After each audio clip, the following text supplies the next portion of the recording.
Hello everyone and welcome to the Let's Talk Wrestling podcast. The wrestling podcast to review every segment of Raw and give you guys the wrestling news of the week.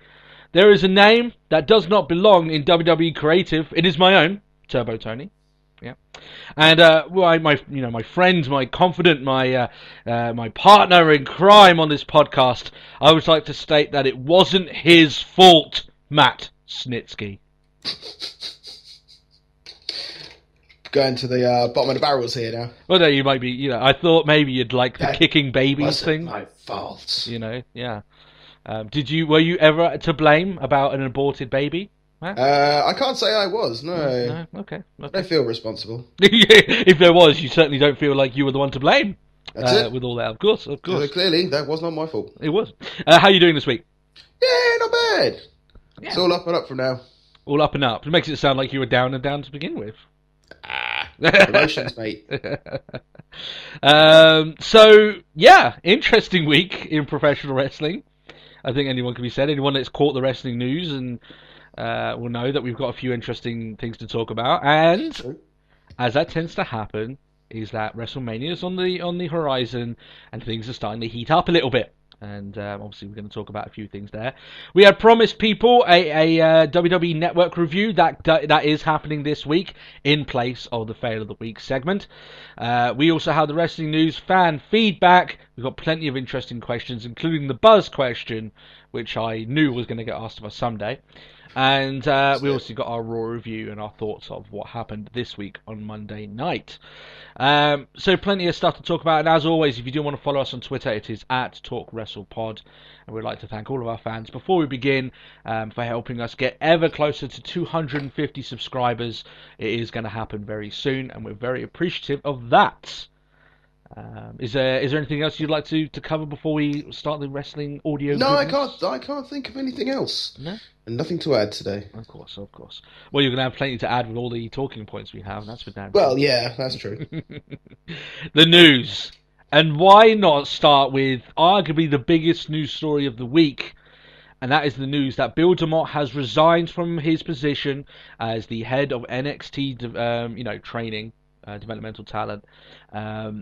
Due to overwhelming pressure that he has been a naughty boy. Yeah, an arse, to be stated here. Essentially, quite a few of former NXT talent has come out with various stories regarding DeMott.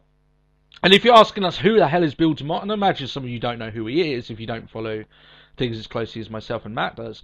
The last time you would have seen him on television would have been in the Tough Enough, that was recently. But he has been a trainer for a while. He was never a big wrestler. He was known as, I think his most famous thing was that he was the first person Bill Goldberg beat on his long, lengthy streak that he had. So it began, yeah. Yeah.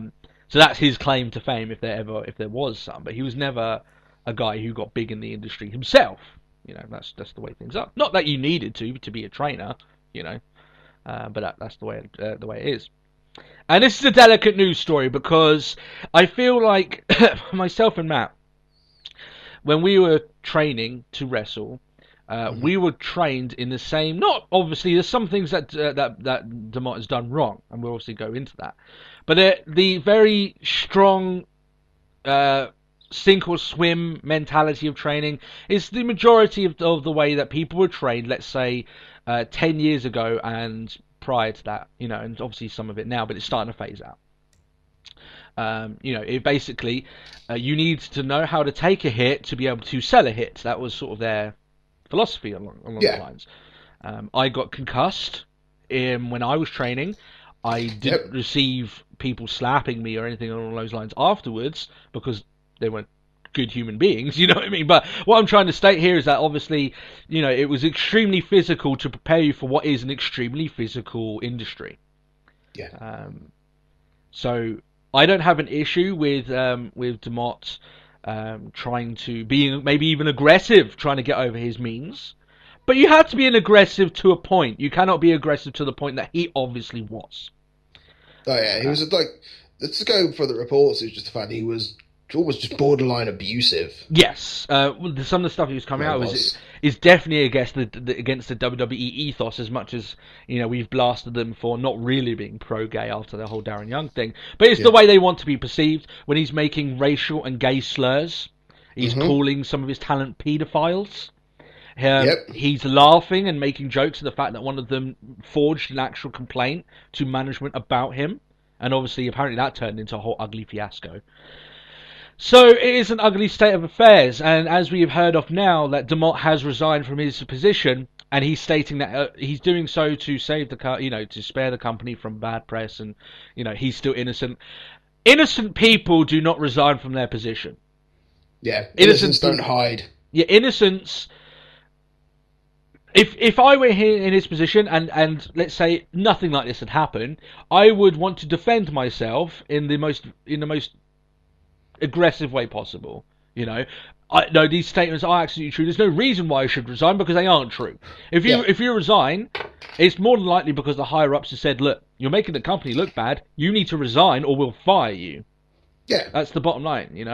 WWE's public image is way more integral and important to them than anyone on their roster, and that does include like the higher ups, John Cena and stuff like that. So. The true talents. Yeah, when you look at the rungs of the ladder, Bill DeMott is quite low. Let's just be honest, right? He found himself in some position of power, and I think it's fair to say that he has abused that sense of power. He went power hungry. Yes. I think NXT will be better off without him. Obviously, the story. I think the worst stories that we found, abusive and verbal abuse. Some people may say you need to man up and take them. I'd state that the majority of people doing that are the people doing the abusing and not the people that are being abused. Yeah, it's not down to the abuser to state how someone should take that abuse. That's not down to them. They don't get that. I read one somewhere that apparently he was quite fond of whacking Enzo Amore upside the head. Yeah, which is just strange. I think Enzo was, I think one of their most entertaining talents on NXT. Obviously, here's my thoughts on it. Right, I think the ultimate no that he did was slapping people that were concussed. I think that is an absolute fucking ridiculous thing. And if that's true, he probably should go to jail, to be honest. Yeah. Because he's, putting people at risk, permanent risk, right? Let's just get it out there, permanent risk, yeah. And forcing people to do slams on them with the intention of showing that you could get injured if you don't know what you're doing. That's extremely wrong, especially as a trainer. That is like. That's a whole different kilter right there. That's it. Surely, like the pride of being a trainer is nobody was hurt under my watch, sort of thing, and rather than I'm going to intentionally hinder them. Yeah, like I think he was making people who didn't know how to do body slams, making them do body slams on people, trying to show them that you could get your neck broken from doing this. Yeah. I tell you what, if someone had got their neck broken, he would have felt sorry for a couple of maybe, but he would have gone back to doing it again because that's the way he does things, and no one's caught up to him to this point. And still, really, even though he's resigned here, he's not really been caught up to it. He'll go to another company and do exactly. He might even go to TNA and do exactly the same stuff. Or what may end up happening is they may wait until all this blows over, wait a year, and WWE rehires him back. Yeah. And if that happens, then WWE should be extremely ashamed. Well, if they do, it'll be under real close scrutiny. It'll be almost done the way that TNA did Russo. They'll try and do it underboard and not make it, he's coming back, but make no public references to it at all or anything along those lines. But yeah, I mean, you could argue that some of his training style is old school. I'd state that anytime, doesn't matter how old your school is, if you slap someone that's got a concussion, you need to go. That's the bottom line of it. And like I said, I took his resignment as the ultimate. As much as what he says, you don't resign if you're innocent. You just you stay there. I don't like his whole statement of I'm going to spare the company any damage is completely irrelevant if he's sure that all this stuff is bogus. Let the company show the world that it's bogus. Yeah. But there was lots of people obviously coming out against him. No one was coming to his aid. I think Tommy Dreamer said something along his aid or something along those lines. Oh, I've seen him, he's been a good guy. But really, when you've got so many people coming out against you like that, and really, who you gonna trust? You know. I much rather trust these guys. Yeah, you could say they're bitter because they maybe didn't get a chance or they got injured or along those lines. But there's too many of them. That's the fact. And there's a lot of other people coming out and saying. I think even EC3, who was Bateman in WWE, he came out and said stuff against DeMott as well. So yeah, that saga is done, and yeah, of course everyone knows that he's guilty of it. Even he knows that everyone knows he's guilty of it. It was just done, so it doesn't tarnish his name any further than it's already been tarnished. It was almost like a last-minute saving grace. But I don't think it's so much. It's possible to sort of save face in this. Yeah, no, I think you'll get another job because I think there'll be someone out there willing to fucking do it. I've seen enough scumbag, scumbag. Promoters out there, hand a buck to people. Like I said, we ranted about that woman who was beating the shit out of Act Yusakawa last week. Yeah. But someone will hire her back. That it may even be the same company. I don't know. But someone there. Me and Matt have seen it tons of times. That's the bottom line of it. So yeah, he's gone. You said as well that you've seen since then that it looks like Jason Albert's going to be taking over that role. Yeah. That's what I found. Yeah, we talked about that a little bit before. I think that's a good choice, personally. I'm happy for that. He won't commit the same mistakes that DeMott did, and I think he will get similar results. So if you can do the same results without being abusive, then sure, go for it. Yeah, exactly. Well, I think also because the one thing I quite like is the fact that Jason's. Do I say Jason because it's not his actual name, but But Albert's. He's got the travel behind him. Yeah. Like he's renowned to have spent so much time in Japan and things like that. So it'd be quite good for him to almost sort of pass that on to others. I mean, I know it's not like the WWE way of doing it, but he's also dealing with people within NXT who have done the circuits. Devitt, Balor as Devitt, did loads of time in Japan. In fact, that was probably, if anything, one of his key territories. You look at the NXT's main players. Hell, you got Kenta. Yeah. You got Tommy. So. Yeah, I mean, you look at all the NXT main players at the moment. We're talking about Owen, Zayn, Kenta. Itami. You got Balor, and some of the other people on there as well. They have travelled. Neville. Yeah, Neville. Yeah, and they have travelled around. But I did think the reason why I think that was a good acquisition is because that. From just seeing the guy, he's not nearly as aggressive as DeMott was. Not even close, right? Yeah. But I think that he's more knowledgeable than DeMott is, personally, right? Because even if DeMott has knowledge, he's too wrapped up in his own politics and trying to get over his points that he may not even be able to impart that knowledge upon others. And then some people might go, well, NXT's been fantastic. Look at you say that NXT's great, and DeMott's been a huge part of that. I would argue I would take a shit product over people not being abused. You know what I mean? I would deal with NXT. We say NXT's great. Yeah, we do. But DeMott's a head trainer. It's not like he's not. But then it also plays into the whole. Yeah, there are other trainers who are down there. Mm. There are. It's not. It all comes down to the booking of it all. So it's not all. And the fact that you just mentioned, their top 5 guys in our eyes as well. Yeah, are all previous indie guys, so it's not like they got their training through DeMott. I don't think they learned that much from him. Let's just be honest. No, exactly. I think the main thing that those 5 guys needed to learn was how to deal with stuff like just slow it down to a WWE pace. That, and also dealing with interviews and stuff like that. Which I tell you what, DeMott's ain't gonna really gonna help you with. That's the bottom line with it. So, but that's our thoughts on it. There. I mean, I was going to talk about this a lot more. With a lot more aggression because, the fact that he was going to remain there, but as he's resigned now, it's kind of been dealt with to an extent. But it should have been dealt with ages ago. It shouldn't have got this far, to be honest. And I think that a lot of the stuff that came out has been pushed under the rug, and it shouldn't have been. But this is WWE's politics. That classic line, there are no politics in WWE, says Steph. There's fucking shit ton of them. They're all over the whole shop. How much red tape is there? I don't know. Yeah, exactly. I wouldn't want to even start fucking counting. That's how, Second news story, anyway, unless there's anything you want to cover along with the DeMott stuff. Nah, I'm done with that. Best to move on from that. Brock Lesnar shows up at UFC. This follows on of him walking out of the show last week. Me and Matt talked about this a little bit throughout the week, and we do have different views on this. To me, I think this is a massive indicator that Brock will not be signing with WWE. A huge indicator. And at very least, I think this is something that you and me can agree on, at very least, this is him showing WWE that they ain't the only cat in town that wants Brock's signature. Oh yeah, so it's definitely like, oh look, here I am with Dana White. We're still good mates. Don't forget that. Yeah, exactly. But you think that he will come back to WWE? You think he will? I don't think it's. I think it's just a guy who's just gone along to another sporting event. To me, Brock is a guy that nothing he does is done without a reason, right? And you say his reason is that he wanted to watch some UFC.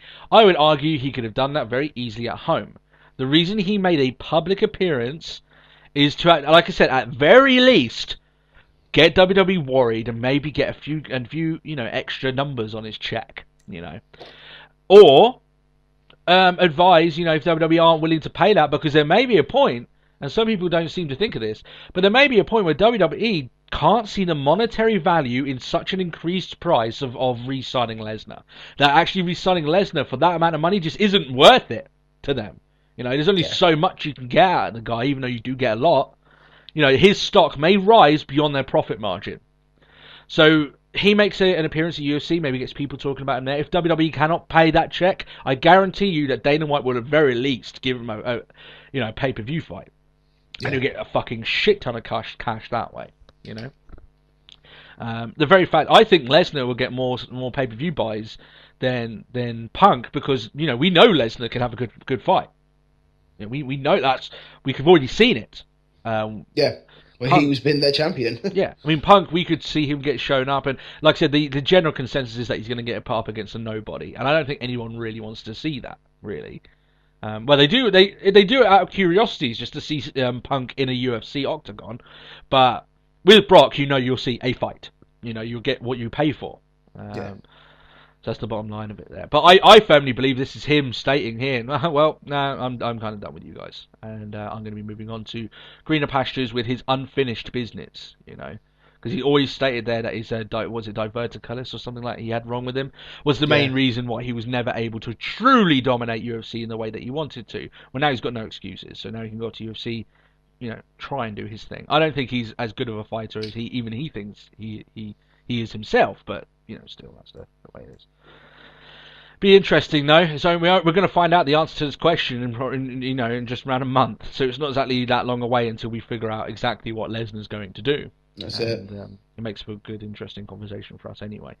And apparently, according to the news, is that he owes WWE a date for not being on Monday Night Raw, which means that he was already planned to be on 2 of the next 3 Raws. So technically, he could have them for he could have Brock for every single show leading up to Mania.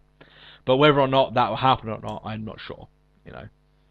Just leave it at that. Just like, get Raw, Mania, bye. Yeah. I know he's also booked for the Raw after WrestleMania.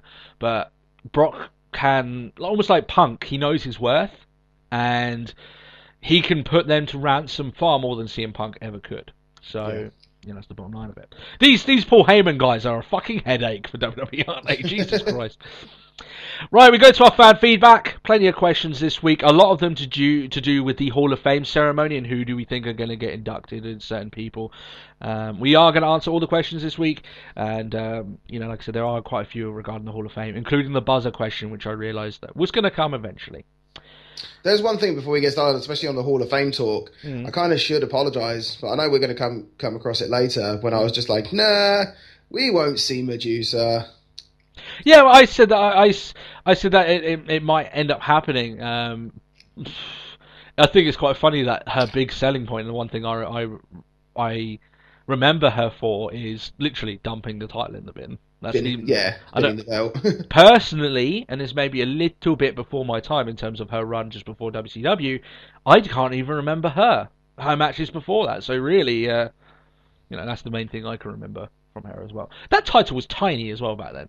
One of the things, it's like really small, the women's belt, Anyway, we're going to talk about, Alundra Blaze on Medusa's induction later on. And, so, fan feedback.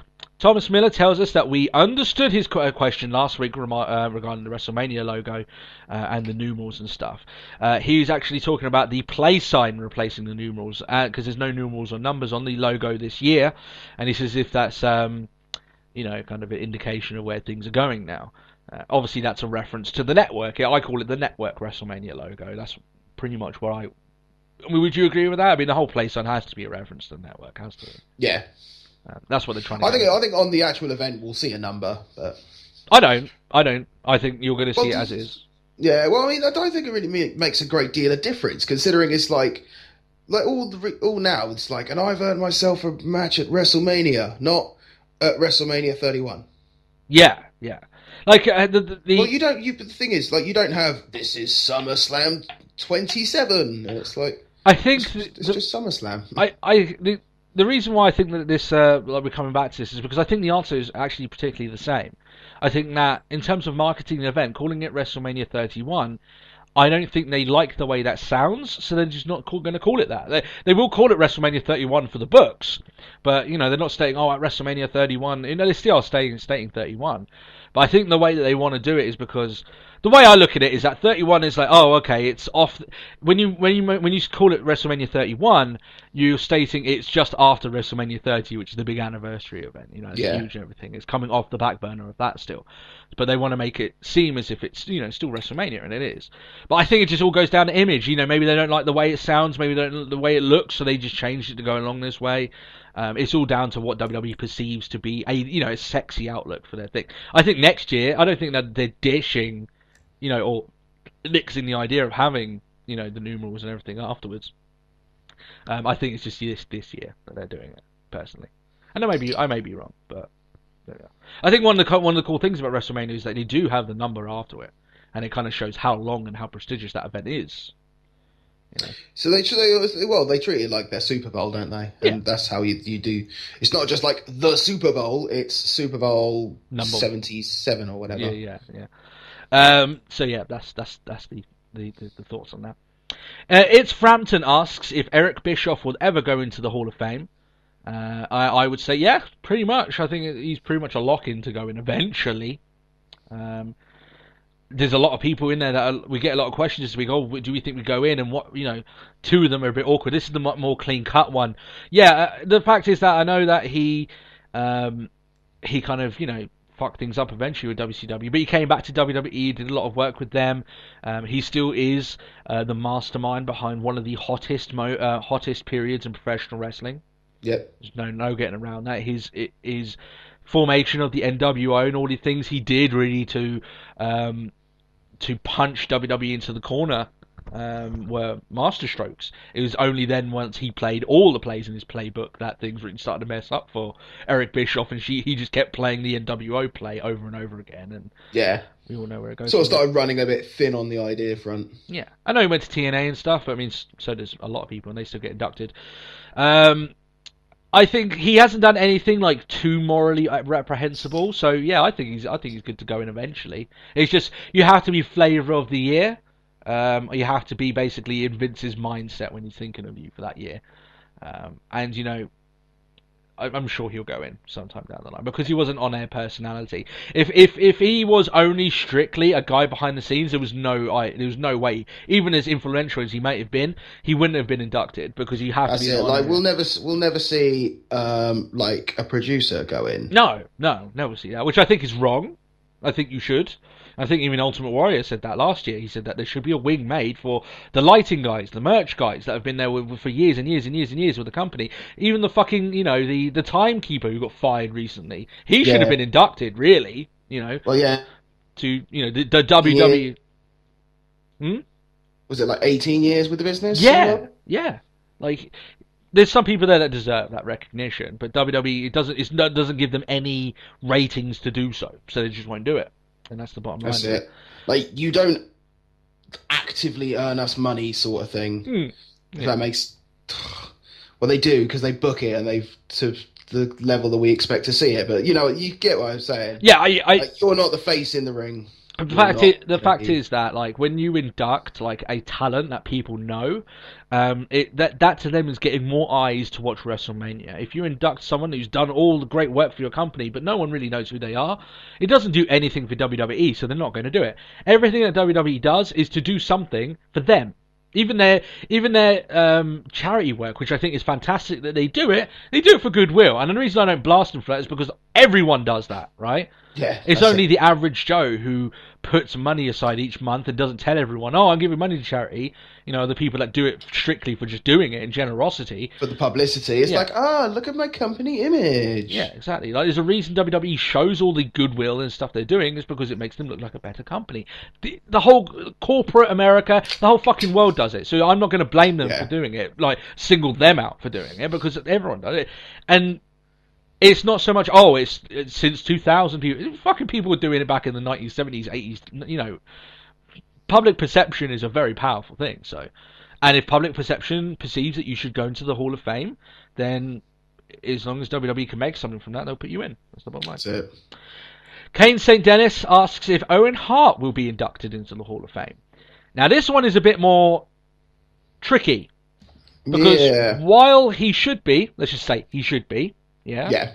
He definitely had a Hall of Fame career. Yeah. Like, he never won the world title or anything along those lines, but he was a very entertaining and great wrestler, and the matches he had with Brett were fantastic, and there was so much stuff he did well. And, it's just a simple fact, he's at Hart. Yeah, and he died working for that company. It's something along those lines. But the fact is that the rights to his likeness and his legacy are held by his wife, and his wife doesn't want his name anywhere associated with WWE. So until she loosens up those strings, or touch wood doesn't happen, before her time, she passes on, and that goes to someone else who's, much happier with that being done, then he won't be inducted, because it's all down to the likeness of it. And they're not going to induct him and not be able to show his face. Like I said, WWE have to do these things for their own gain as well. I would state it's still, he deserves to be in there, and he does deserve to be recognised for the great work he did. But also at the same time, I can kind of understand where his wife may be a little bit, considering how he died. Yeah. Yeah. No one can really blame her for being distant to the company. To be honest, if my wife died working for a company and it was in such, I know it wasn't. People argue because it was WWE's fault because they didn't double check it. Apparently, it was something to do with like the security cabling and stuff like this. But still, in the way that he died working for the company, being put in a situation he wasn't happy with, I wouldn't want to deal with them. I wouldn't even want to look at them because it reminds me of everything that was wrong with with his death, not everything that was right with his life. Yeah. So I can't blame her, but that's the reason why he won't be inducted. But he should be. That's the question. Should he be inducted? Oh no, the question is if he will be inducted. Well, he should be. But he's not going to. And I doubt at this point... Still pending. Yeah. I doubt that... I mean, if she hasn't changed her mind yet, she isn't going to change it now. That's my opinion. Yeah, not anytime soon. Yeah. I mean, there's nothing really out there to change her mind, to be honest, That, it would have to be someone like Brett that talks around. I imagine that he's probably already tried. And that's the way it is. That's the bottom line of it, really. And there isn't anything wrong with that either. All things considered, it's a very delicate situation. Yeah. Alfie Young asks us two questions. I'll answer the first, and the second, obviously second. That's just stupid of me saying that. You're going to work it in numerical order, you madman. No, the reason is that the second one was our buzzword. So, okay. Here we go. We'll talk about this first, and we'll go on to the next one. He says, "How do we feel about John Cena becoming less and less of a main eventer?" And I would answer that with, "Who says he's becoming less and less of a main eventer?" Yeah, he's still main event. He may be wrestling Rusev for what we've always said is a second tier belt, But I don't think that will last. I think John Cena, next year, you'll see him in main events. There's no way of getting around it. And they've done this time and time where sometimes they will make him work with, mid-card talent every now and then. Fucking hell, he wrestled R-Truth, guys, for the world title, yeah? Yeah. He's worked with mid-card talent before. Don't mention that pay-per-view. Yeah. I keep bringing it up, Don't do it. It's looking at you now. I bet you look around, it's directly looking at you, You tweeted it, didn't you? The Capital Punishment DVD. I just looked up on the DVD shelf and there it was. Yeah. Heard its name and it was like, hello. But yeah, it'll take a very long time of Cena working mid-card, much more than just a couple of months, for me to think WWE have done using him as a main event guy. John Cena, in my opinion, will be a main event guy until he retires. Yeah. There's just no way. I don't think WWE will use him in a developmental role for other talent. I don't think they will, because it's almost like the Owen Hart thing. If it hasn't happened yet, it's not going to happen, So why would it need to happen? Because it doesn't. So there we go. Yeah. And what happens often is that when they do this and they have Cena working with the mid card, something 9 times out of 10 something will happen or ratings will drop in a week, and then Vince goes straight back to Cena. It's always back to Cena. That's the safety card. So you might have a week where they're trying to promote all these guys. I remember they had a week where Cena wasn't on the show. They had Punk, Bryan, and I think it was Ryder, all as the champions in the middle of the ring. Yeah, it was a show bit around them, but the ratings for the show sucked, and of course it was going to suck to begin with. You have to educate your fan base that this is what this is the new huge talent of your show. But immediately after that, Vince panicked, and you saw John Cena plastered all over the place. Yeah. It was Vince will always panic and will put Cena in that position. That's the way it is. Here we go. I knew we were going to get asked this question. I knew it was going to come up. And I said it before on the show as well, that I was kind of waiting for it to happen, because it annoys me. I think we've already touched on it before, though. A little bit, yeah. But let's answer it fully now and in its entirety in regards to this. Get it out there, done, whatever. Whew. He also asks whether Chris Benoit will ever be put in the Hall of Fame. Now, first of all, I can state, Chris Benoit will never, ever be put in the Hall of Fame, even if his name is absolved, which will not happen, right? Yeah. And people may state, I'm trying to be diplomatic about this, because this whole situation gets me pissy, it really does. The fact is that no matter what people think, and if there's conspiracy theories surrounding, he didn't really do it, it was all Vince and he orchestrated it to get rid of Benoit, which is stupid anyway. All these things are wrong with the. Here's the thing about conspiracy theorists, and one of my best friends is a fucking conspiracy nut, and he knows I think this way. Yeah, so my thought about conspiracy people is that they will, as much as they hate the media picking and choosing that which articles and information to share to the public, so do conspiracy theorists. A lot of the stuff that they would state are, but this person said this. Well, the part of the reason why you disprove the general consensus is because you don't believe that information to be correct and to be valid. But you'll take all this other information in from sources that you believe are viable, even though you don't have first-hand experience of where that information comes from. So a lot of their stuff will come in, they will merge, they will bend. They're just as bad as governments. They will bend the truths to fit what they want to put out, right? Yeah. That's my thoughts on conspiracy nuts, And they, my whole thing there that I say to my friend is that, okay, you believe that this was a conspiracy. Have you gone out and done all the research yourself? Have you gone out and interviewed these people? Did you go to the crime scene? Did you go and look at this? Do you have experience being a detective? You fucking don't. Okay, so before you go on telling about, this definitely happened, well, no, you don't know. You can speculate. You can speculate as much as you like. I've got no problem with you doing that, but trying to say that this definitely didn't happen, or this is being covered up for this, unless you've done the research yourself, haven't got it off of someone else's blog or something like that, I've got no time for you. Right?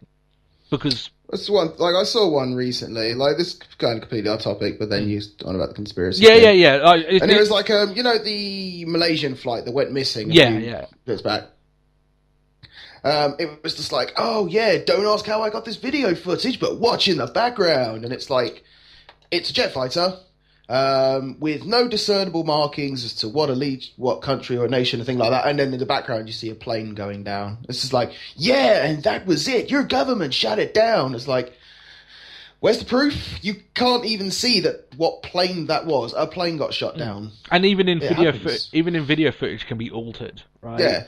Welcome to Hollywood, people. Yeah, exactly. Like, it's not hard. It's not even. I could alter a fucking video footage. Yeah. It's not hard. So that's the reason why I think about when people go about conspiracy theories. I don't have any time, and die-hard fans will stick by them. And you know what? Here's the ultimate crux of the situation. All arguments about whether or not he did it or not or anything like this are all irrelevant. And I will tell you why it's irrelevant, okay? Because public perception and common law have dictated that Chris Benoit murdered his family and then committed suicide. Right? Doesn't matter. Have you got Is that are you getting ice cream right now? World's loudest ice cream past my house right now. That is the odd time. I feel like the spirit of Benoit is trying to tell me something. It's now turned into maniacal. Yeah. So let's go back into it. So it's all irrelevant, right? Because common law have told us, and it doesn't matter whether that's correct or not. That's, like I said, that's irrelevant. But public perception is that he killed his family and then he committed suicide. Yeah. And someone that's done that, doesn't matter. And I know that the question left it with, there's been a lot of bad people, that have done bad things in the Hall of Fame. Like, Jimmy Snuka, who is allegedly not, by law has done this, and whether or not it's correct or not, I'm not going to get into that argument because it's not the point, yeah? I hope people understand what I'm getting at here. He allegedly killed his girlfriend, right? Yeah. And but then apparently, there's quite a few people in the Hall of Fame who have allegedly killed someone. Yeah. Because even Scott Hall. Yeah. Yeah, at the end of the day, they allegedly have done this. But by court of law, they are innocent. WWE can only go by what public perception and what general law and, the judicial system has backed them. If they're viewed to be innocent, then they are, by all intents and pretenses, regardless of whether you think about it, they are innocent. Right? Yeah. I think you kind of go back to that interview, that podcast that Austin had with Triple H. Yeah. Where it's just going on about China. Does she deserve to be in? Yes. Will she go in? Probably not. Yeah. Because you go China onto Google and then you get porn. And it's the public image of the company. Yeah, a lot of people. I know some people may disagree with that because you've got Sean Waltman, who was openly in a sex film with China. He's the second. Yeah, but he was going as Sean Waltman, not expat. Well, he hasn't been inducted yet, so that's a moot point. But I'm saying if he does get inducted, that is an issue. But here's the thing, right? Is that I obviously find murder is a lot more morally reprehensible than obviously the porn is. But the fact is that a lot of people say, there's been sex tapes made of Hulk Hogan. Why did he get inducted? Because a sex tape is different. Sex tape is private images and video leaked without your consent. That is your privacy being taken out of context. Yeah. China, she could have gotten away with that, even arguably for the second film she did, even though she made that for that porn company. But as soon as she started making professional pornographic videos, her chance is then done. And it's not even so much, it was done 15 years ago. They were done 2-3 years ago. I think she still did one of them recently. I'm not sure. My wife actually looked it up, right? Because I'm too fucking scared to do so. She acted like the Hulk in a porn movie. The She-Hulk. She did a porn movie acting as the She-Hulk. The porn parody of the Avengers. Oh dear. So there you go about that. But let's go back to Benoit. Oh, right? I saw that because I saw it in a meme. Oh, but you didn't actually see any... No, I saw it in a meme because then it shows Triple H with big green goo around his face. Oh. Oh, no, I was scared for you then, Matt. I was scared for you. I thought you've seen something. Watched it. No. Let's go back to Benoit, right? Fans will state he was a great wrestler and the stuff that he's done in his life, it shouldn't get back in, even if he is known as this killer. I'd argue that, whether or not he should be inducted or not, no. I think if you do murder someone, that's your chances gone. I think that you should be anything that you've done in your life up to that point. I do believe, and I know I'm different in regards to this, but I do believe does overshadow your entire career. And anything that you've done at that point should be tainted. I fully agree with that. You find these fucking, I know this is going different, but like the vicars that molested their children, they might have been great vicars beforehand, but they molested fucking kids, right? And I rag that molestation and murder is pretty, I don't want to argue which is higher, but they're pretty close. You know what I mean in terms of moral. It's quite up there on the moral judging. Yeah, exactly, right? So like, no one goes to them, oh, they were great priests before they did that. No, they weren't, because they're fucking paedophiles, or they're murderers or whatever. That's the way it goes. So no, I don't believe that he should be. I think a lot of people come up with these conspiracy theories, and I've already made my thoughts in regards to that. If anyone wants to come out with their own theories in regards to what happened, do the research yourself, which I know is incredibly hard to do, but do the research yourself. Don't take what anyone else says for gospel, because they don't know. They didn't do the research. That's the bottom line of it. And people will argue the fact of it until they're blue, and there's a lot of this stuff that I've been talking about this week already in terms of WWE, a huge publicly traded company that focus on their global image. There is no way that in their headlines they're going to allow to read WWE inducts convicted killer. There is no way they're going to allow that to happen. And people can argue about it. They can say, maybe he will do eventually. No, he won't. Absolutely not. They've written him out of the history books for a reason. Yeah? He was a great wrestler, but he's now a murderer. People just need to get over it, right? That's the bottom line. And so people will say, like I said, people argue about it so much, and so I've seen people, some people that piss me the hell off, that are so defensive of him going in and say, oh, he never murdered all these people. You don't know. And public perception and law and the investigation, you can say corruption as much as you like. Until you know and you've done the work, you cannot say any fucking thing. Because that's just the bottom line of it. Yeah. Right? You could point out all these interviews. Public perception is that he killed his family. And you want to ask me, Matt, do you think he killed his family? Yeah. I think he killed his family. And that's me looking at all the fucking crazy conspiracy theories and all this other stuff. I think he had problems with his head, with his concussions. I think the steroids were a factor. I think there was a lot of stuff going on. He went home with the intention of killing his family. He did that. Then maybe reality set in exactly what happened. Maybe his brain came back into check because he was writing some really weird stuff. Back on, yeah. Yeah. And then he killed himself, knowing that really there was no way out of the situation he was in. And the shame of doing what he did. And then he killed himself.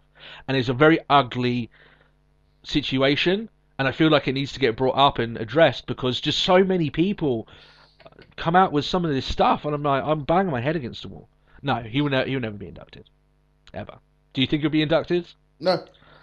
In fact, you've pitched all my arguments. So. Yeah, there's no way he's getting inducted. He is the person. I mean, like I said, to address it just finally before we move on, because I know we talked about it a lot.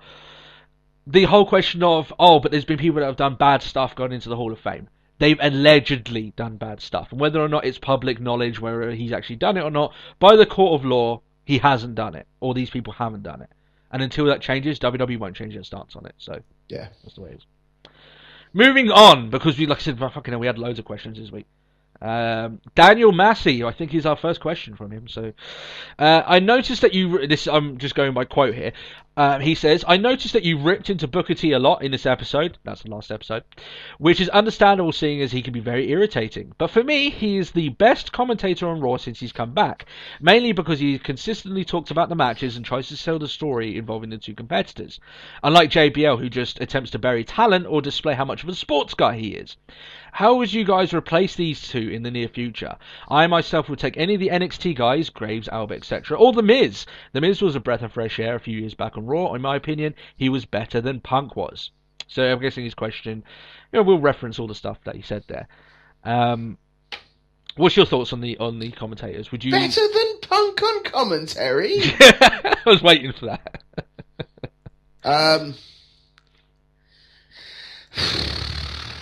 I don't know. He just really was annoying. Here's my thoughts on Booker T, right? He is annoying, right? He's irritating.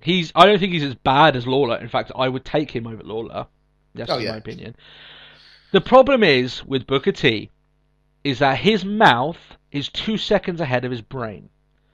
He will talk, and then he kind of gets lost, and then he'll just either stop his stuff mid-sentence, which makes him nonsensical, or he'll just ramble on about something, you know, all those lot. He's toned down a lot of the really batshit stuff he used to talk on SmackDown. The Cluck it, duck it, chuck it, whack it, quack, quack. And his Fab Five, like the amount of stuff he used to talk about, he's toned that down. But a large part of Booker T's problems are with the fact that, as I said, sometimes he's so excited, he's so into what he's seeing, you can tell that, right? And he's into what he says, he can tell that he's trying to get it over as believable and along these lines.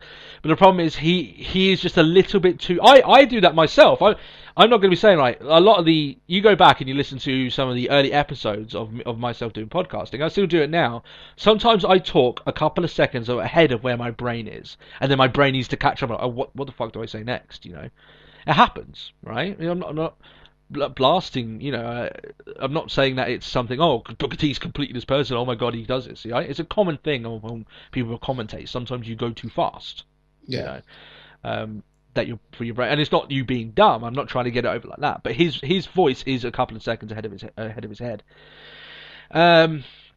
That's my issue in regards to Booker T. That he does often get then to the point that he just talks absolute nonsensical garbage, and it does get to that point. Oh, Truth beat him last week, so you know there's that point. The actual most respect I have for the commentator here, and I think maybe you're getting to this as well because you did name out Booker T and JBL as the ones that need to be replaced. I think Michael Cole doesn't get enough props for the work that he does, and I do mean that as a juggler, if anything. Oh yeah. We've said it here on this show before.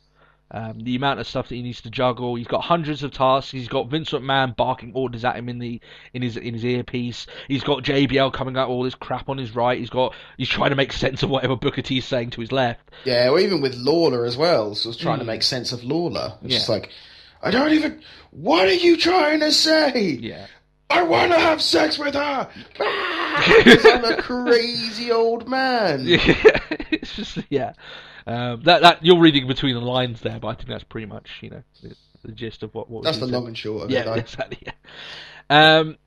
Now, let's talk about The Miz. I don't think The Miz was better than Punk, but that's down to obviously people's perception, so that's not, you know, I don't have an issue with you saying he is.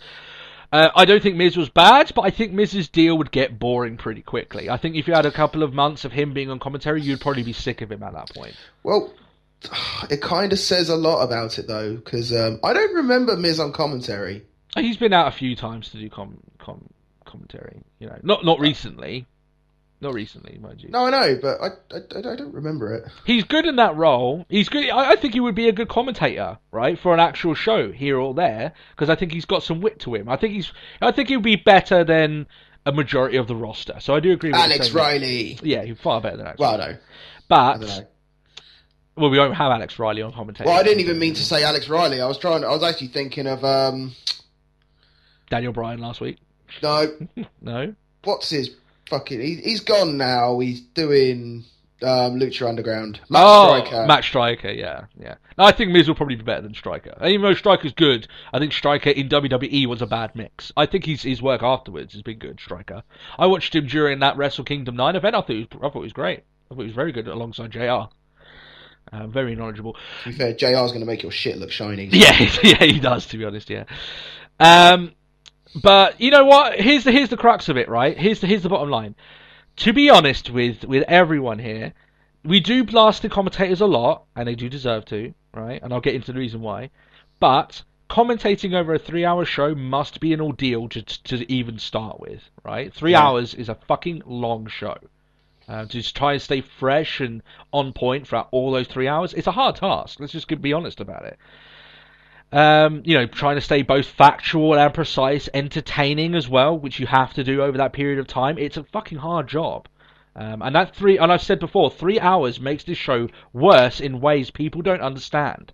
Yeah. The writing gets worse. The commentating gets worse. The wrestling, which you think will get better, gets worse.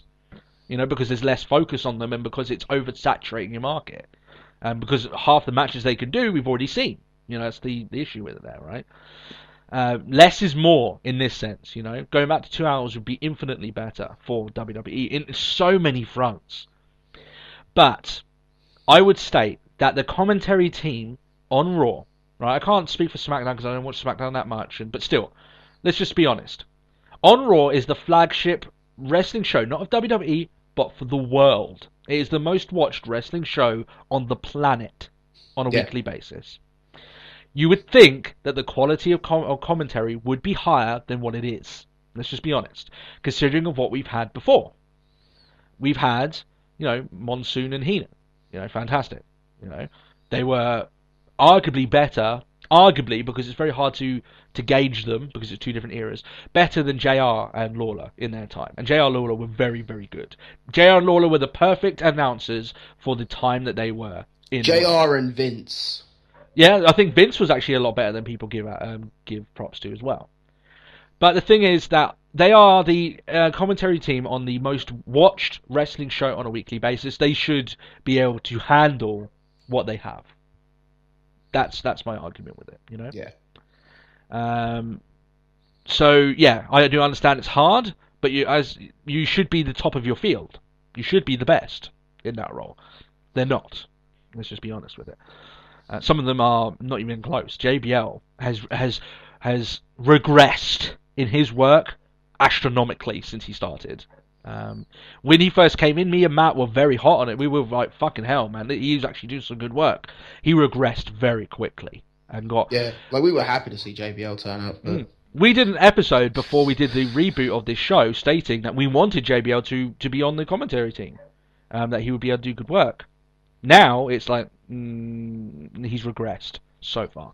Yeah, now it's just like some overly excited child almost. Last bit of this question is whether we should put the NXT announcers in there. In time, possibly, but they're in NXT for a reason. Yeah. They are good. They've made a good start, but you risk their chances of being something really good for you. Like, you could have a broadcaster for 10, 15 years in the future if you just wait it out and give these guys the time they need to really develop as that talent. I think if anyone, Corey Graves, we'll probably see Corey Graves. Yeah, I think because I think that's partly the reason why they're getting him on the pre-show panels. Yes. At pay-per-views, because just like, here is Corey Graves. Before we just chuck them in your face. Before we just go, oh, cool, SmackDown, him. With Graves, he's a young, good-looking, well-spoken guy. They're going to get a lot of work out of him in that role. And Graves, because his in-ring career has ended, he's going to give everything he has to being the best fucking announcer he can, or on-air personality he can. So, I've got all the things. Albert, he's going to stay where he is, and that's fine. I don't see him making any push up to that. But, one person that I think a lot of people disregard, who I think that WWE should seriously consider, at this point, as she's been doing great work for the company, is Renee Young down the line. I think she would be a very great breath of fresh air on that panel. I would even go as far to make her a heel announcer. I think she's actually got it in her to do that. Replace JBL as the heel announcer. I don't know if I'd want her... Like, I was thinking about it. I was like, I don't know if I'd actually want her on commentary. Like, I'd love to see her, and I think she deserves it. But it's like, I quite like the fact that she's doing the backstage segments as an interviewer and as a panel host. The thing is, right, I think she's far better than... On the panel host, I think she's great. Does her work there and fantastic. Anyone can do those backstage segments. Anyone, right? Yeah. It doesn't take someone hard to do it. I think she has so much more to give that company. And I don't think that WWE are completely... I mean, they've given her chances and she's taken them. I think she's been growing in confidence and in the role.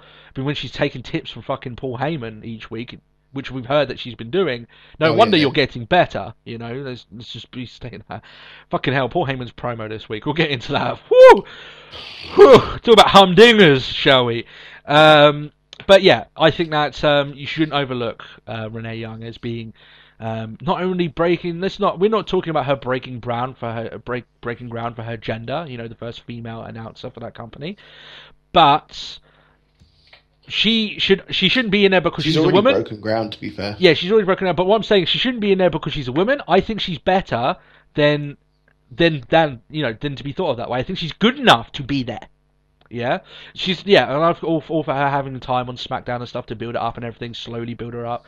But I think there's potential there in her, and just as much potential in her than there is any of the guys in the NXT commentary team. Yeah. So there we go. Last question. Here we go. We've been asking questions for ages, man. We've got a network preview and Raw to go. Jesus Christ. Mr. Video Uploads asks us, what do we think about, apparently we heard rumours of Simon Cowell wanting to bring back wrestling to the UK, to start a UK-based wrestling promotion. My answer is, it's destined to fail. Unfortunately, yeah, that's... yeah, I would love to see it. People hate how Hollywood... Vince wants to make WWE. Can you only imagine how much Simon Cowell would do if in that case? I think you would get a very WWE light version. We already have that in TNA, and it doesn't do too well. I know we've got one of our listeners here who did the interview with Wrestling Boom. He's huge into TNA and very TNA diehard and everything like that, which is fair enough. But we'll pass. We'll pass. Yeah, I've got no interest. They could sign some really good English talent, but really to make money in wrestling, you either have to go to one of the companies that are already established. And I don't think Simon Cowell really wants to spend that much money getting this into... And making a UK-based company comes with its own issues, because that way you have to get a dedicated time slot on BBC or something along those lines, which is expensive in itself. I don't think BBC or ITV wants to put money in professional wrestling. I don't think they've got any interest in doing so because it's too much of a risk. Yeah, that's it. And yeah, you could maybe you're not going to get on Sky because they have that relationship with WWE. That's the way it goes. But one thing that you have to praise for Vince McMahon in his prime, not so much now because he is out of touch, but when he was in touch, he knew how to run his company perfectly at the time it was done. Simon Cowell, I don't think, has any of the knowledge on how to run a wrestling company. That's needed. No, not at all. And he could hire someone, but who's out there to hire that would do a good job for you? There isn't that much. Yeah. Was he going to hire Russo, who walked out of his own fucking website? Fuck's sake. Russo. Jesus Christ. Did you hear about that, by the way? No, I didn't. He set up a website, about a year ago, and he got his partner to do it with it. He had his partner and everything along those lines, and his partner helped him build up the site. It was supposed to be like, videos of Russo, debates, talking about weekly wrestling, that sort of stuff, articles and everything, and the whole selling point was Russo. But when it came time to giving up the money, his partner got like none of the money. And and he just split. Yes, pretty well, arguably, like he basically said, look, if you're not going to give me any of the money that I'm obviously owed, then I'm not going to do any of the work. And if you want to buy me out of my half and then continue, you can do that. And Russo was not up for that and everything like this. It was all very ugly. And Russo, that's ugly. Yeah, there's a you can go and find it. There's a statement made by his partner, and he's just like, anyone. This is a warning to anyone that wants to get into business with Vince Russo. You do so at your own fucking warning. Yeah. That guy cannot be trusted. Even if people think he's a nice guy, he talks, every word out of his mouth is shit. Yeah. He's working an angle. When he doesn't just book, the way he books wrestling is the way he does his whole entire life. Everything with him is a fucking swerve. Yeah. So just don't trust him. Anyone who trusts him in the future is asking for it, in my opinion.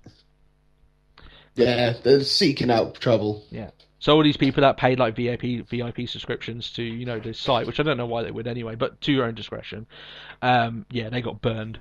It's just the way about it. So anyway, that's all our questions this week. If you do want to leave any questions, leave them in the comments or tweet us at Talk Wrestle Pod. Oh yeah, I set you up. Yeah, you left it sagging. Yeah. I wanted to assist you there. Okay. That's the way it is. Now we move on to our network review. This week's episode is going to be a lengthy one. Jesus Christ. Took us ages to get through the news. Okay. Network review. We know we've pulled this back a couple of weeks. We won't talk about it too much because, this episode's going to be fucking lengthy. Network review. We've both had it now for a couple of months. Mm-hmm. We had it since it launched over here. We're going to have it for a while, I imagine. So we can talk about it. I don't see myself getting rid of it No. anytime soon. We already gave a little bit of a spoiler earlier on that myself and Matt were pretty high on the on the network itself. Yeah. That particular issue hasn't changed. The crux of it is that if you are on the fence about getting the network, then you should absolutely get the network. There's no way of getting around it. We'll tell you why you should, and we'll tell you some of the things that WWE need to do in order to actually improve it, because there are some things that are wrong.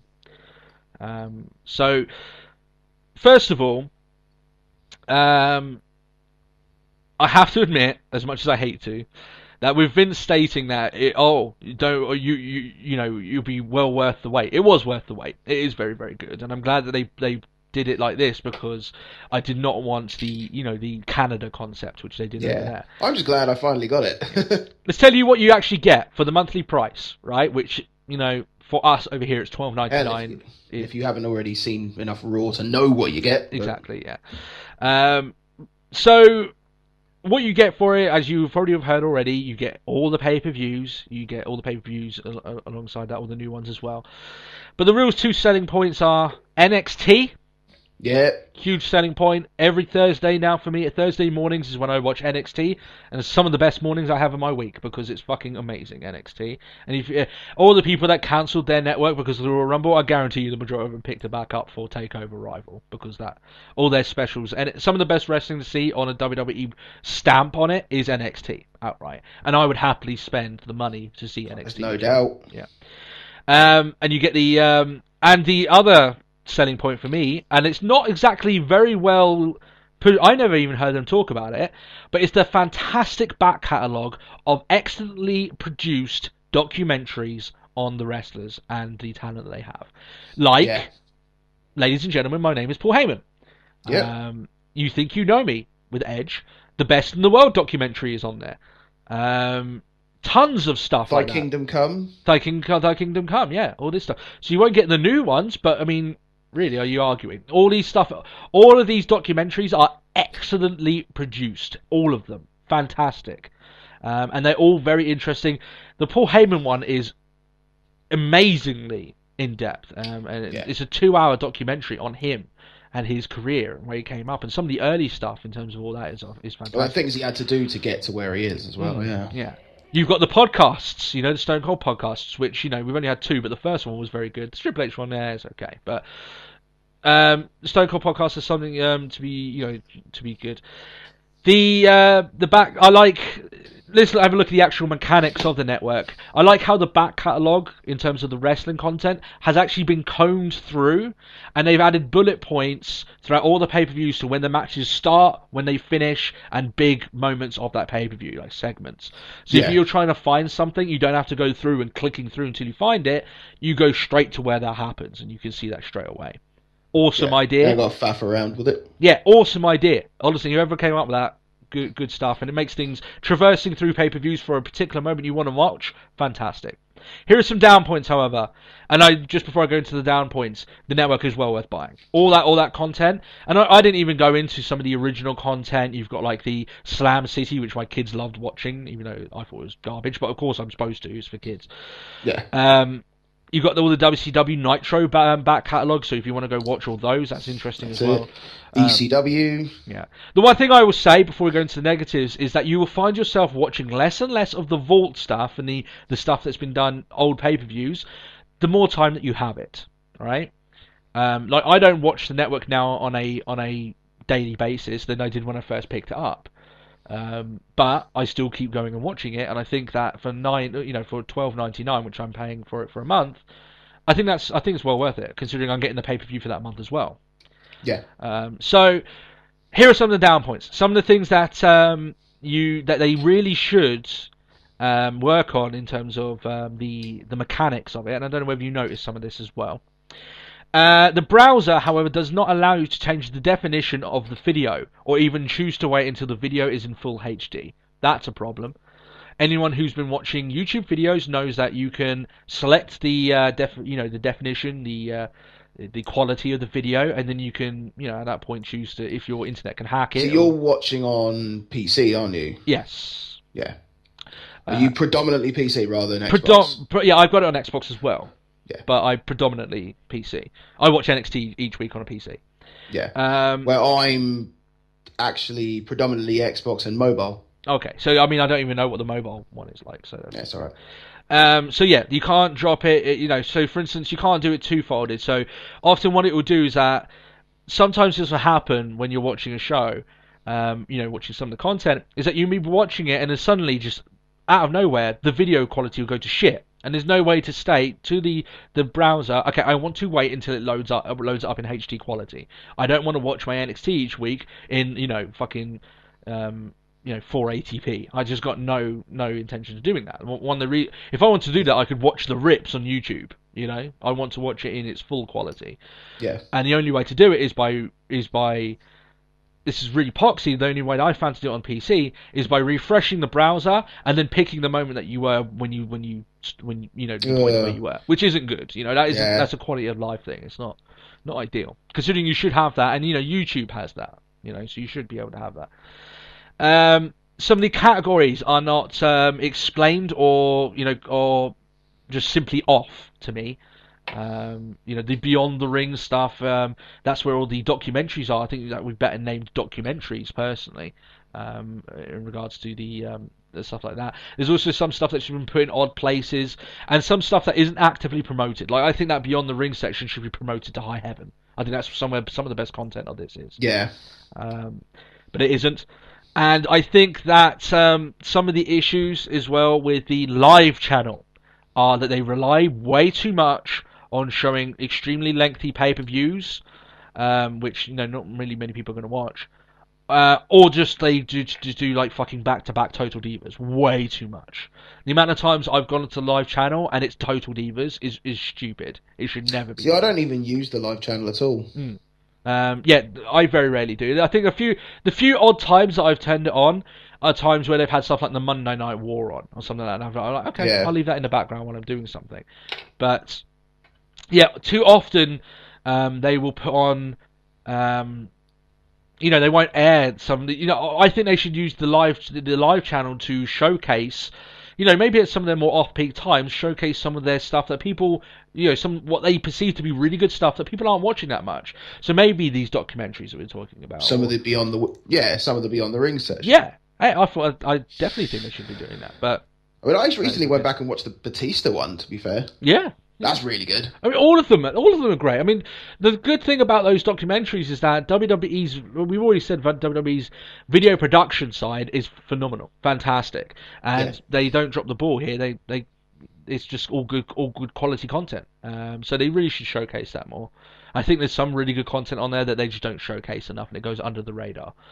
And on the Xbox as well, it is a little bit cumbersome to get around. I still think it's okay, and one of the things I do like about the having it on the Xbox and the PC, I could watch half of NXT. I could shut down my PC because I maybe want to move on to my TV. I go onto the network on the TV, and it shows me exactly where I was. And it will start up from where I was watching on the PC, which is great. It does that for me. Xbox to mobile. Yeah, so I think that's great. That it's all tied to your account, not your browser, which is good. So yeah, I think that's fantastic. I think it's great. And if you're, there is one thing to state. The one kicker, if you're getting this to watch Raw each week, that's not what you buy this network for.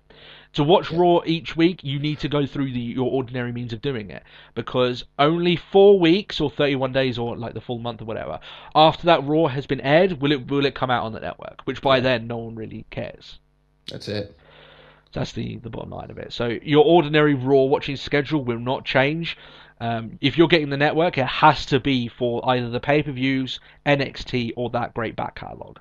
Or for all of the above, in my case. Yeah, exactly. And what sort of category would you put yourself into? Would you if you could say I bought the network for, what would it be? Probably NXT. Yeah. The one thing I really wanted to get into, start watching on a weekly basis and have that. I watched 3 hours of Raw, and it's a trek to get through it sometimes. The fact that I have to break it up into 2 nights is not good. Yeah. NXT, I can sit back and I watch, and it doesn't feel like I'm working, for NXT. It feels like I'm watching really good wrestling, and that's the crux of it there. But Yeah, that's the main thing that I'd state that makes me want to keep going back to the network week in, week out is NXT, and the amount of times I've gone back and watched Finn Balor's entrance, fucking hell. The last two NXT specials, I've just been watching them tons and tons. So all good stuff there. What about you? I'm for NXT. NXT as well. So, yeah, big selling point NXT. That's it. Well, it's the fact that they even like go back to like the Triple H podcast when he was just like, and then you've got NXT, which is worth the price of admission alone. So true. Yeah, I'm quite surprised how slick everything that the network is. There isn't that many speed bumps. I think it's fine. And like I said, when we look at it this month, you know, I could pay. I know this. Listen, I don't want to sound like I'm the fucking commentary team, but here they are telling the truth. When you could pay, I could pay €30 to get WrestleMania, or I could pay $12.99 to get WrestleMania. And I'm 25 quid. Yeah. Yeah. To me, that's a no-brainer right there. And that way, I get 4 weeks of NXT, an NXT special. Come on, it's not hard to realise. Think about it. I already have. Where do I sign? Yeah. But I would say people getting it because they want to have Raw available watching to them. Do not get it for that, because it's not for that. You know, your Raw watching schedule, it will be exactly the same. So that's about that. Yeah. Raw review. I'm going to pull myself out of Pepsi because fucking hell, we've been talking loads before even getting up to the Raw review. So glass of Pepsi for the working man. Well, yeah, that's exactly it. I feel like we're talking about our Let's Talk Mores now because we're just like, I feel a lot more laid back. This is what happens when we talk in the middle of the day. You know, it's not business time, shall we say, as Brock Lesnar likes to say. You know, it's just like it's afternoon. It's afternoon. That's it. So Raw review, 4 weeks away from WrestleMania. You know, whenever I say that, I keep thinking of Santino going WrestleMania. WrestleMania. Yeah, it's just God. A mid-monther this week, to the biggest, you know, pay-per-view of the year, and WWE have hyped up all the way throughout this week that Jon Stewart from The Daily Show would be making an appearance, and it was in his hometown of Newark, New Jersey. So I don't know if he's from Newark, but he's definitely from New Jersey. So that's the bottom line of it there. So yeah, we've got a couple of weeks now until WWE can really build up the card that they have, and who knows, we may even see the Undertaker, hopefully, for some time of that. We didn't this week. You mentioned Finn Balor's entrance, and I've got his song stuck in my head now. I was just like, I showed that to a couple of non-wrestling fans, and even they were like, "That's pretty cool," like the face paint and stuff. I was like, "Damn right, that's cool. Damn right." So, Seth Rollins opens up the show this week. This does count as the Authority opening Raw. Does it? He is part of the Authority. But I thought you were just going to count just Triple H and Steph. No, I count all of them. Okay. Come on, if they want to group themselves up, then yeah, that's the way it goes. That's the bottom line. Okay. So he does tell us about Jon Stewart is on his way to the arena, and he says that apparently Jon Stewart should beg. That's what happens when I drink Coke just after, during the podcast. Beg Rollins for forgiveness. He says that it isn't a Lawler-Kaufman situation. I think Seth Rollins hopes that it probably could end up something along those lines, because that did great business for Lawler, the whole Lawler-Kaufman stuff. Jesus Christ. Rollins promo here, he's being an excellent heel. I love the way he's being a heel here. He's slamming the crowd. He's getting great crowd heat. A good classic heel speech, I'd say, here. But then he's interrupted by Roman Reigns. And I don't know how this happened, because he didn't say Roman Reigns' name before he came out. I'd say he didn't summon Reigns. Yeah, so. I don't understand how Reigns could come out. He wasn't summoned, It's the way it works.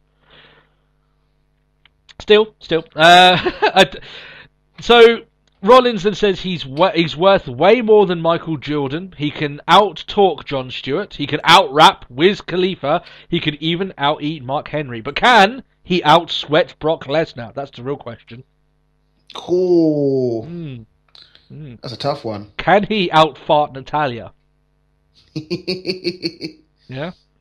Oh, don't bring that back. No? Do you think that Seth Rollins could do it? If you don't, by mentioning it, you give it life and prove that it existed. Could you think he could do all those things at the same time? Probably. I mean, everyone suffers from meat sweats, so that's two of them covered. Yeah, exactly. Yeah, there you go. Exactly. So, God, I wonder if this is going to be like the network's new show. Can Rollins do this? It's just like doing loads of random stuff. Rollins then says that Reigns can't beat Brock Lesnar, but he knows that he can. Reigns says that Rollins had his chance to beat Lesnar, failed. Then the crowd start chanting CM Punk. I imagine that the promo was pretty boring to them, or they're just big CM Punk fans. I still think it's stupid for them to be chanting that, but still. I'm getting so sick of it. Even during the return later on, we'll go back to our why you would chant CM Punk in that situation, I don't know.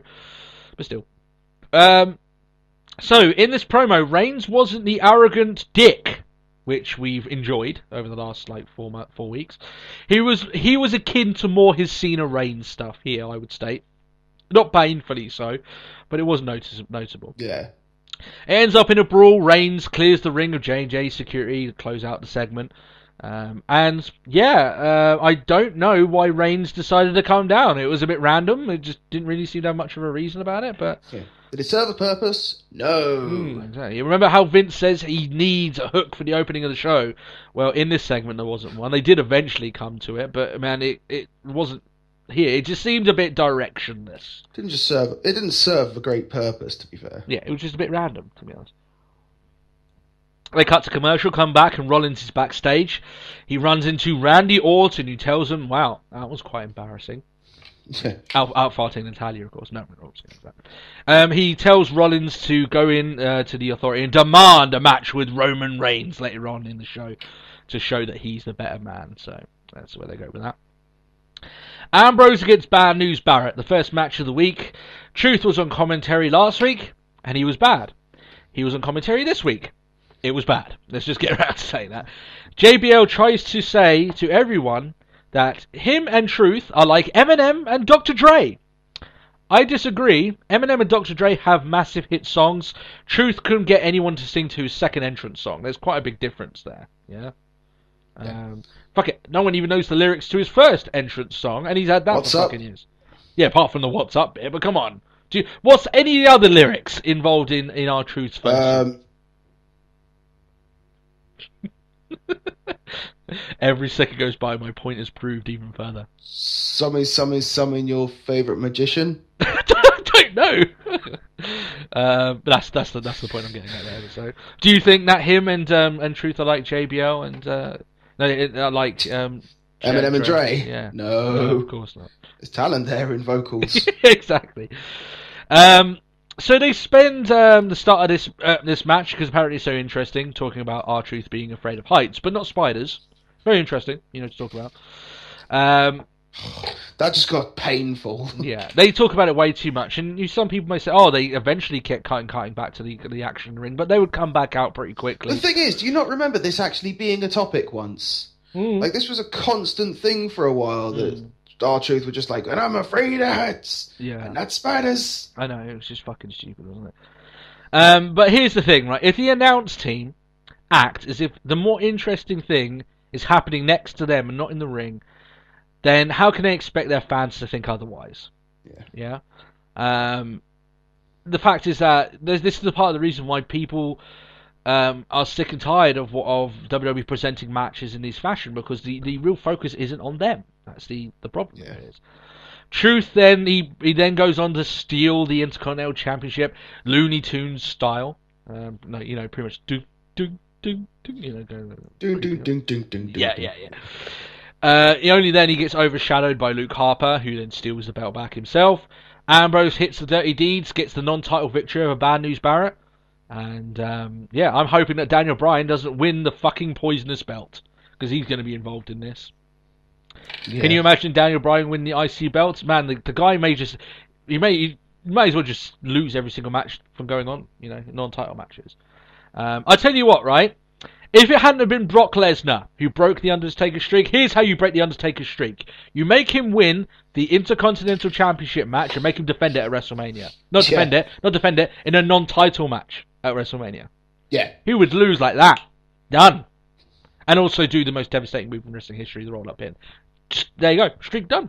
Yeah, exactly. That's all they needed to do. How do we get rid of this? I've got a brilliant idea. How did we not think of this? So yeah, that's along those lines. And tell you what, and if Roman Reigns wants Brock Lesnar to lose at WrestleMania. He just needs to get some way of having Brock Lesnar hold the IC belt and not just defend touch that. it. Yeah, exactly. And then suddenly he's just losing tons of matches. That's the way it is.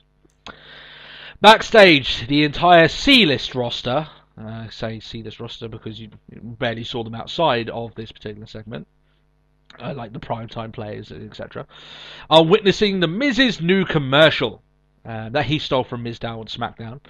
Mizdow was pleading with him to check the footage first, check it first, but Miz is having none of it. And the commercial I thought was actually pretty funny. It's like a commercial that's putting Miz in the wrong part of a Viagra commercial called Niagara, stating that the Miz has erectile dysfunction. I wonder how many kids googled erectile dysfunction after this match. That's it. Mom, what's what Niagara? does this mean? Yeah. I did think that the way that the segment was done was quite comical, actually. Miz, however, afterwards he flips out, he goes ballistic, he blames Mizdow, slaps him, and the two have a face-to-face looking, and the fans are all into it until Mizdow eventually backs down and says, "I'm sorry." Tell you what, WWE have booked up this eventual breakup really quite well, and I tell you what, they deserve the fruits of their label at WrestleMania. When Mizdow throws him over the top rope at that Andre the Giant Memorial Battle Royal, it's going to be a fucking explosion. People are going to get fucking mental about it. That's it. Like, they better be the last two as well. Yeah.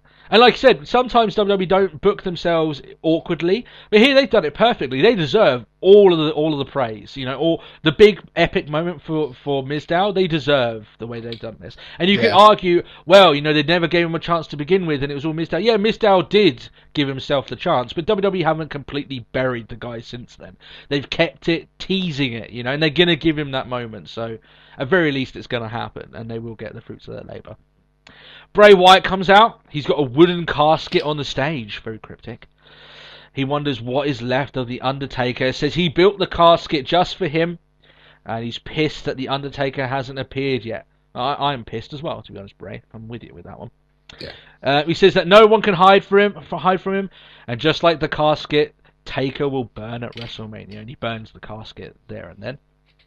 Wow, they're doing so many of these segments that are just going to look fucking awesome in the vignette. I'm more excited for the vignette than the match at this point. Jesus. Well, it might just be because we haven't had Taker out to actually...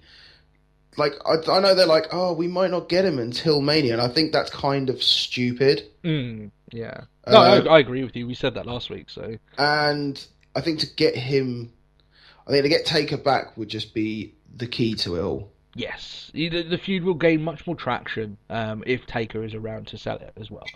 Yeah. However, that being said, apparently, rumours are that they don't even know if Taker will make Mania this year. And if he can't, then they have to think of something on the fly for Wyatt to do, i.e. maybe fighting Kane, which I think is a stupid idea. But man, I think he will wrestle at WrestleMania. But WWE are cutting it very fine, and they're cutting it finer every single year when it comes to The Undertaker. And yeah, I just think that it's a biggest indication that Taker should have already hung up his boots at this point. Yeah. But I've seen pictures of Taker in training, so... Yeah, there's that. But like we said earlier on, like the guys... Am I going to take it as gospel? Not yet. Yeah. I do think he will wrestle. I think there will be a match, but they're cutting it really fucking fine. And I think that even there's a chance that Taker may say he's ready when really he's not, just because, you know, it's been put up to this point, you know, and he doesn't want to do the company wrong, and he's such a company guy as Taker, you know, he wants to do right by Vince and everything like that. So yeah. So, Usos and Naomi against Cesaro, Kid, and Natalya. So the crummy pre-Mania match I thought was going to happen, we get this week instead. So, don't know what the pre-Mania match will be. Maybe it'll be this again. Maybe it'll just be a tag team rematch. Don't know. But I see a sign here in the crowd that says 23-0. Now, either that's a reference I just don't get, or someone's made a really fucking stupid Undertaker sign. Maybe they're at 23-0? I don't know.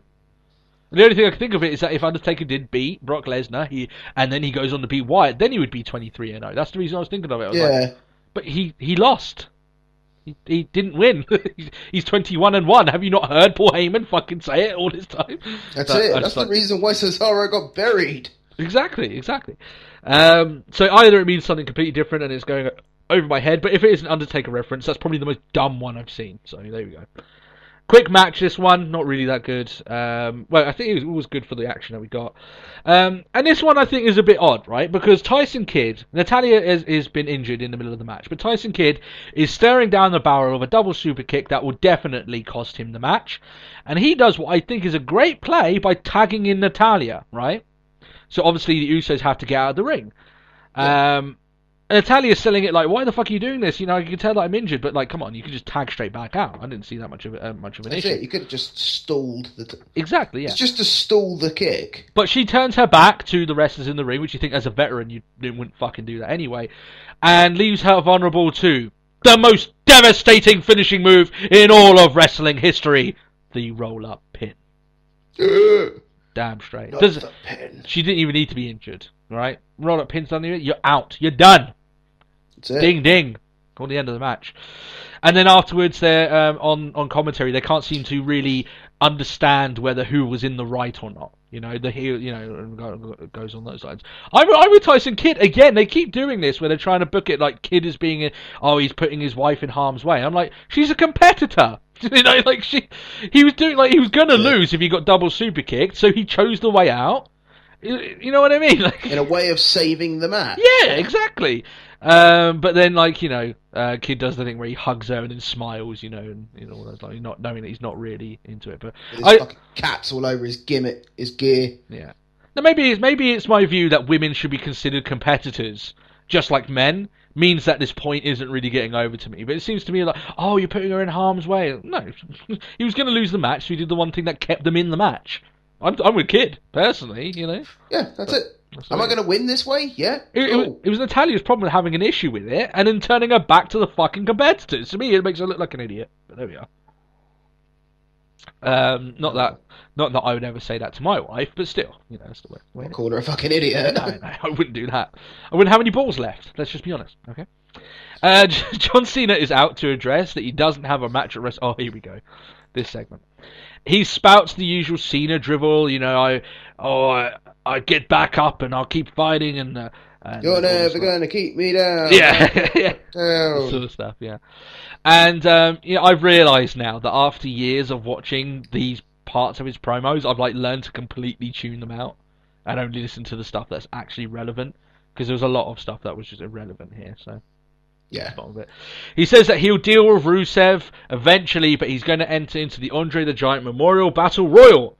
And I remember he said he'd do the exact same thing last year, and look how far that happened, you know. He ended up getting into the match with Wyatt. And quickly as that statement is made last year and was redundant, pretty much the same thing happened this year. Stephanie McMahon comes out and says that Cena is disparaging Andre the Giant, and shows pictures of him when she was 8 years old with them together. And then she says, no, I'm not putting you into the Battle Royal. And Cena comes up with a line here that actually got a lot of heat. He says, oh, you know, back in that picture 80 years ago, you weren't the bitch then that you are now, which was a pretty big pop at that time. It was. At those moments, I think you should have like a Mortal Kombat style, just have Jim Duggan come up going, ho, and then go back out again, you know, just out of frame. Well, like the toasty guy. Yeah, exactly, yeah. Cena says that it's all about WrestleMania. You know, it's all about having his moment at WrestleMania. Steph says that WWE will survive without Cena, and like all the big names, they thrived without them. That is a bit of a stupid line, but I get what she's stating. However, the entire storyline is completely and utterly stupid, and I will explain why. Because no one in their right mind, even people that aren't, you know, don't listen to podcasts and look at all the different backstage stuff and, you know, the dirt sheets and all that stuff, anyone in their own right mind knows that WWE will not have a WrestleMania without John Cena. And you cannot get a storyline over by trying to convince people, oh, they might do it this year, they might have a WrestleMania. Of course they're fucking not. He's on the posters. Oh. I was just going to say, do you remember when we had a pay-per-view without Cena? I know. Yeah. Like, yeah, the fact is that they're not having WrestleMania with John Cena. And, like, they're trying to sell over it could happen. We could be having the first WrestleMania. No, you're not. Right? It's not happening. Whoever came up with the idea of trying to convince people otherwise honestly hasn't been watching the show for the last 10 years. Because, that's it. You're trying to just insult us, aren't you? Yeah, it's insulting our intelligence, because we know that isn't the case. So this whole entire storyline of, is he going to actually have a match at Mania, is just stupid. It really is. So, after all this, talking about this, Curtis Axel comes out, of all people. He has an Axelmania t-shirt, and he says that Axelmania is running wild, and that he's been in the Royal Rumble match for now over a month. And then Matt dropped that bombshell last week that he never entered, which I think that the commentator... Cole started mentioning that as well. Yeah. There's been 2 weeks now where we've said something. Last week was like, but Booker T had his wife come out, and they never referenced that. They said that last week. Last week we said, well, he was never in the Rumble. You dropped that bombshell. And then this week, guess what they're saying? It's like, what the hell's going on here? Like, maybe WWE, I want my check. Yeah, come on. Just seems a bit odd to me. I'm not naive, people. I don't think that people from WWE watch listen to our show, but it's just very coincidental at very least. So, do I want my money? Yeah. You want to be hired as a writer right now? I don't want to be hired as a writer. I just want my money. Yeah. Good luck with that. Sunset. He says that he wants a match with Rusev at Mania, saying 2 victories at Mania are better than 1, and this actually leads to an Axelmania chant. Oh wow, the WWE Universe can be random, and I kind of love how they are. And he's kind of getting over a little bit with this, Curtis, despite just basically ripping off Hogan for all the pops involved. But but we know this. WWE won't let this really get over, because they hate the organic shit getting over. You look at Daniel Bryan, they hated We that. didn't write this! Yeah. But, yeah, fair enough for Curtis Axel. At least he's on the show. It's something for him, at least, but it's just funny. Well, maybe it worked with this whole, I'm going back to NXT to restart my career.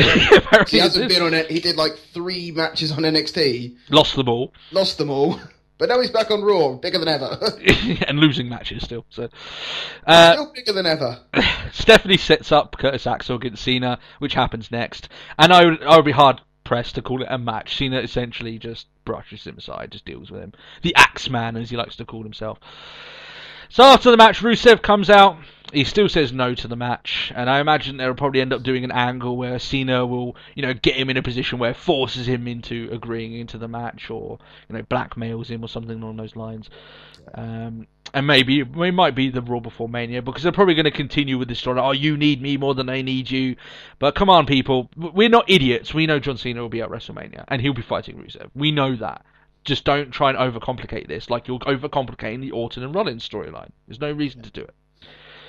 Triple H is out to address his situation with Sting. He says that he understands Sting wanting a match at Mania to be in the spotlight, but he picked the wrong guy. And Triple H says he'll make it so Sting's career never existed. He'll get the Chris Benoit treatment, as I like to call it. Yeah. Talking about Chris Benoit earlier. He then invites Booker T into the ring, somewhat randomly, but he refers to Booker T's statement that Triple H used politics to keep Sting out of the WWE.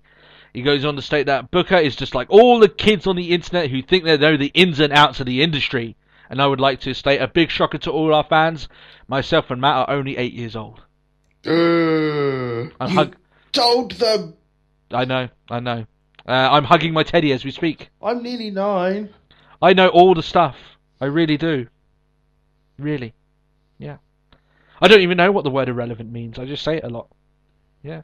Well, to be perfectly honest, at least we can genuinely say we're of the age where we actually know who Sting is. Like, I'm not saying, like, we didn't watch TNA or anything like that, but at least we know of WCW Sting. Yeah.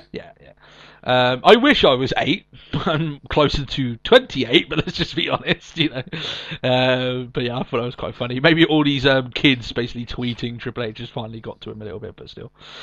Booker says that Trips can't control Sting. No one can. No one in WCW could, and Triple H can't either. And then he goes on just to fire him. Booker T, so. Shucky ducky, quack quack. You mustn't have been on Triple H's Fab 5. Big issue there.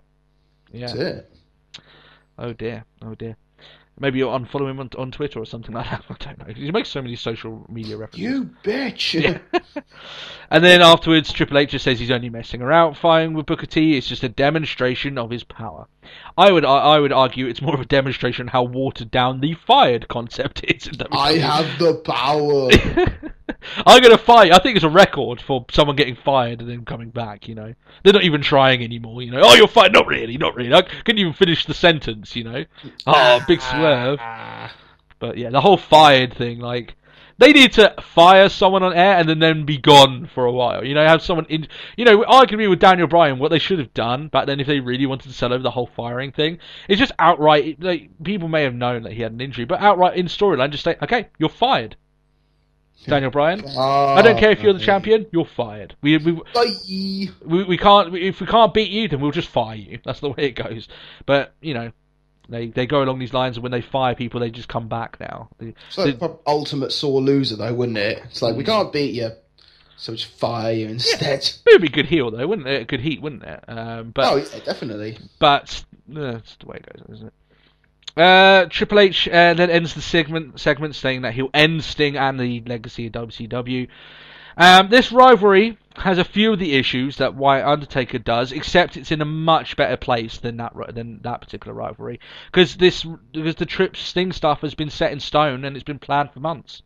It has that assurance to it, and we've had physical interactions with Sting and Triple H, so it's in a far better place than Bray and Undertaker is, because obviously Undertaker just hasn't been around. You know, it's the bottom line of it. But it would do better with Sting being around a little bit more.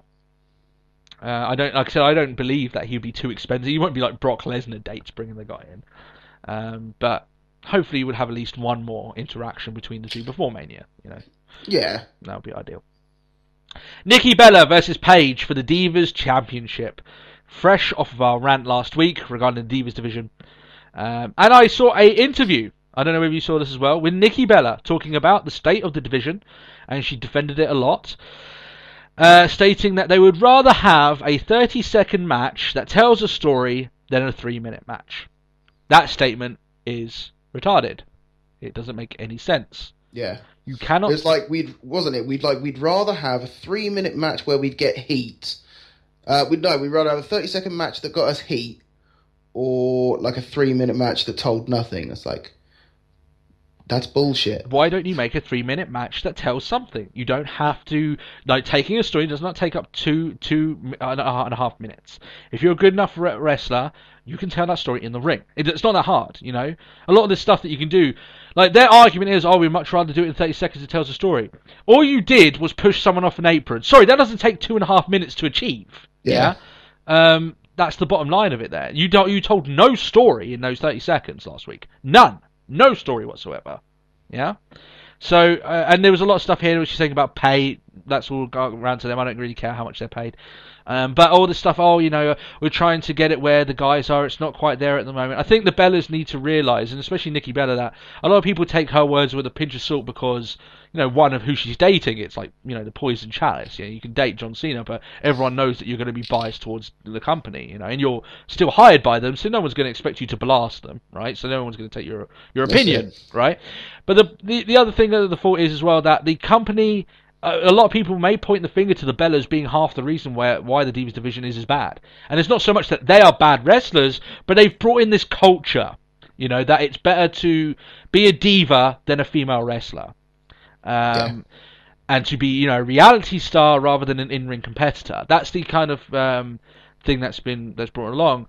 And, you know, there can be some... evidence stated towards the fact that the Divas division, or the women's division, was in a far better place before the Bellas got their hands on it. Before they came back, yeah. Yeah. So, you know, there's a lot of you know, debate to be done there. But I thought there was a lot of stupid statements that she stated in her defence of the division. But the whole thing of, we much rather tell a story in 30 seconds than have a 3-minute match. No, it doesn't work like that. Telling a story does not take up any extra time. It's just, you've got more thought on what you're going to do with the time that you have. Oh, exactly. Yeah. And I know it's not their time. I know it's not their fault that they only have 30 seconds. It's management. They should get more time, which they did this week. But you can't defend it and say, oh, but 30 seconds is okay for trying to. No, it's not. It's in no way is it ever okay. Yeah. I think it should be insulted just as we want to do a 30-second match. Yeah. Fucking what? That's even worth the entrance. I reckon that's very insulting to the women who used to go out there and have very lengthy matches that were hugely entertaining. And not only to that, I think when you get into a ring and you have a 30-second match, doesn't matter what gender you are, and you have a 30-second match, I think in some ways it's an insult to the men and women who often would have hour-long matches showcasing their abilities, and were paving the way before you even got there. And regardless whether that's WWE, whether that's the talent's fault or not, that's irrelevant. I still think it's a bit of a. I go back and watch Bret Hart's 60-minute matches, right, from his very early career. Iron Man matches. Yeah. No, back then they were even told Iron Man matches. The matches just lasted that long, right? That was just commonplace. Whereas now it's like 30 seconds and done. Some people might state why Bret Hart is disillusioned with wrestling. Come on, really, for someone that loves the art of it that much.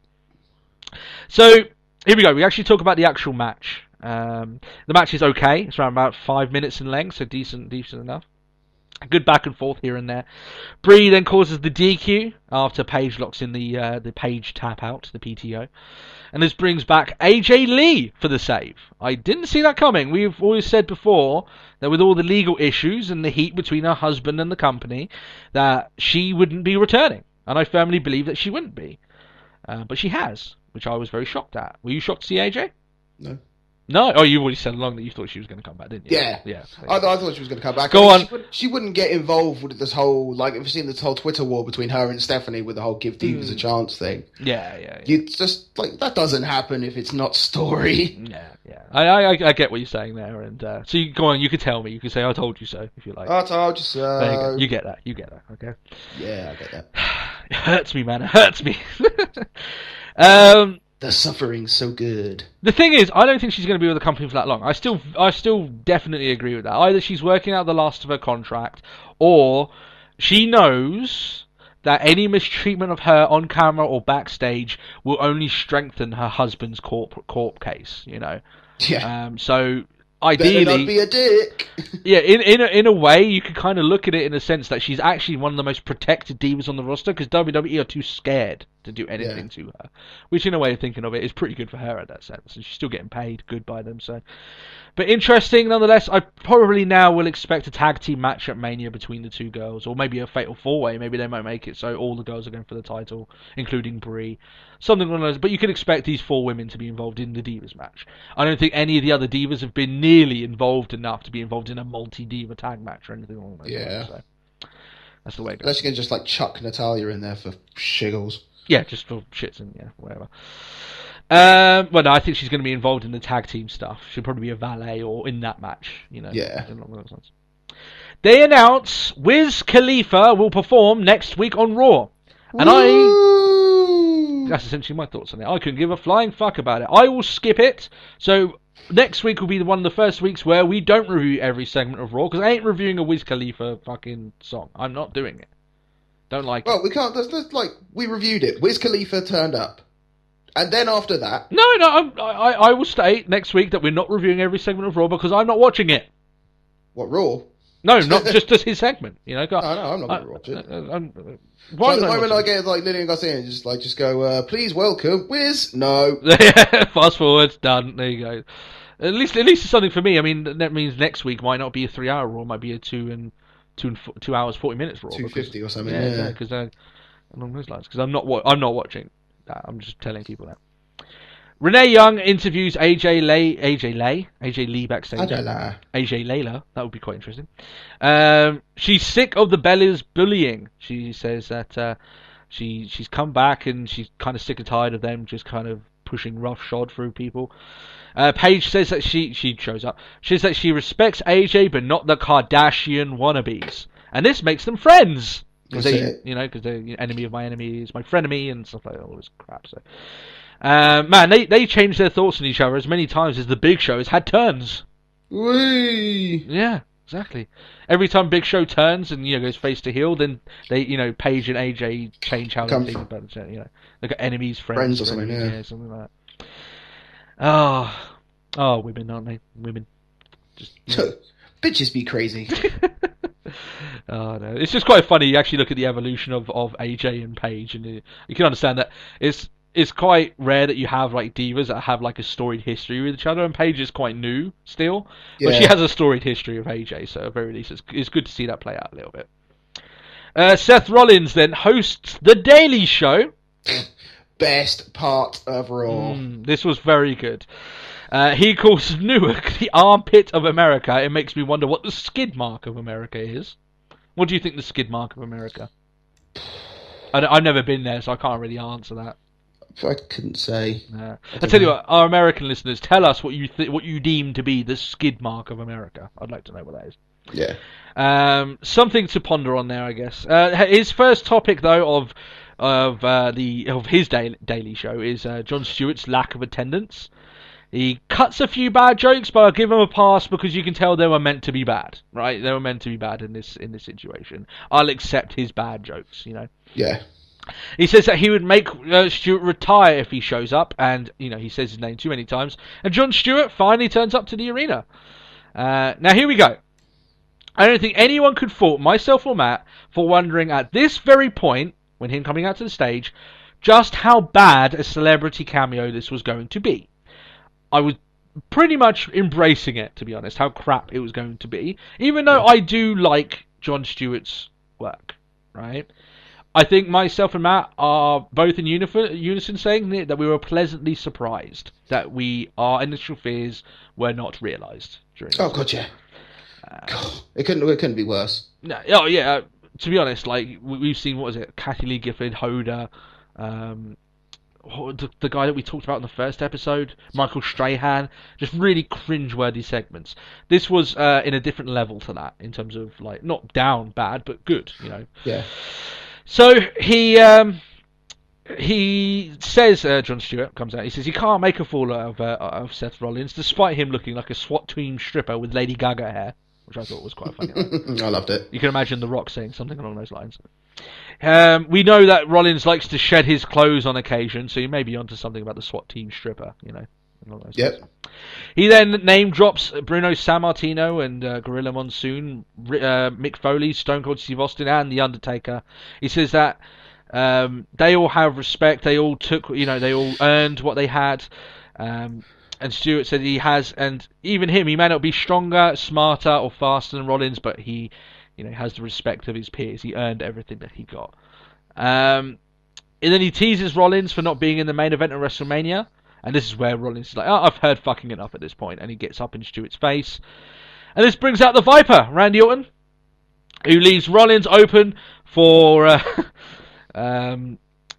Stewart to get his one shot in. And no, he did not use the most devastating move in wrestling history. He used something a little bit better. He used the classic... nearly the most devastating... Well, probably is the most devastating. Yeah, you could ask Rollins' left and right ball bag, whether... left to right of his ball bag, whether or not he's wherever you're going to find them. Yeah, he just basically kicked him right in the nuts, and he went all out here. Even gave him a quick little elbow to the back of the head before he scurried out of the ring. And Stewart here, I thought, I thought the segment was very, very good. I think it achieved what it did, and although he was a little bit hokey here, he didn't put it into overdrive, did Stewart? I think he did very, very well. Oh, I loved it. Could have been easy to have gone too far. And this is definitely one of the better celebrity segments in recent memory. So, yeah. And you can tell one of the things that made it good is that when Jon Stewart was talking all those names and name dropping and talking about the history of Rollins, he wasn't reading it off of a place card. He knows it. He's watched his stuff, yeah. Yeah, he either he's very good acting as if he knew it, right? He said all this stuff as if he was doing it from his own, seeing it through his own eyes rather than seeing it on a sheet in front of him. Well, he said himself that he was at Money in the Bank. Yeah. So yeah, I thought his promo was excellent. I thought that he was very good in this role. He got interviewed afterwards as well by Renee Young. He's a bit skittish, obviously, after kicking Rollins in the nuts. Renee says, will you stick around here? Do maybe become a superstar, commentate a little bit, and after your daily show ends? And he's like, oh, I think I need to get out of here for now, Would you take Jon Stewart as a commentator? No. No, you wouldn't. Why would you not take him as a commentator? 'Cause... No. I think it's I different. don't know, it'd be good for like the comedy aspect of it all, I'd imagine, but no, I don't think so. I think Stewart can talk well, but I think that role is far different than what he does now, and I don't think he's got any aspirations to become a commentator or anything along those lines. But I would be more than happy him coming back every now and then. I thought he was very serviceable here, and obviously you could tell that he's got at least some time for wrestling. Yeah, no, like I said, I thought this was good. I honestly done.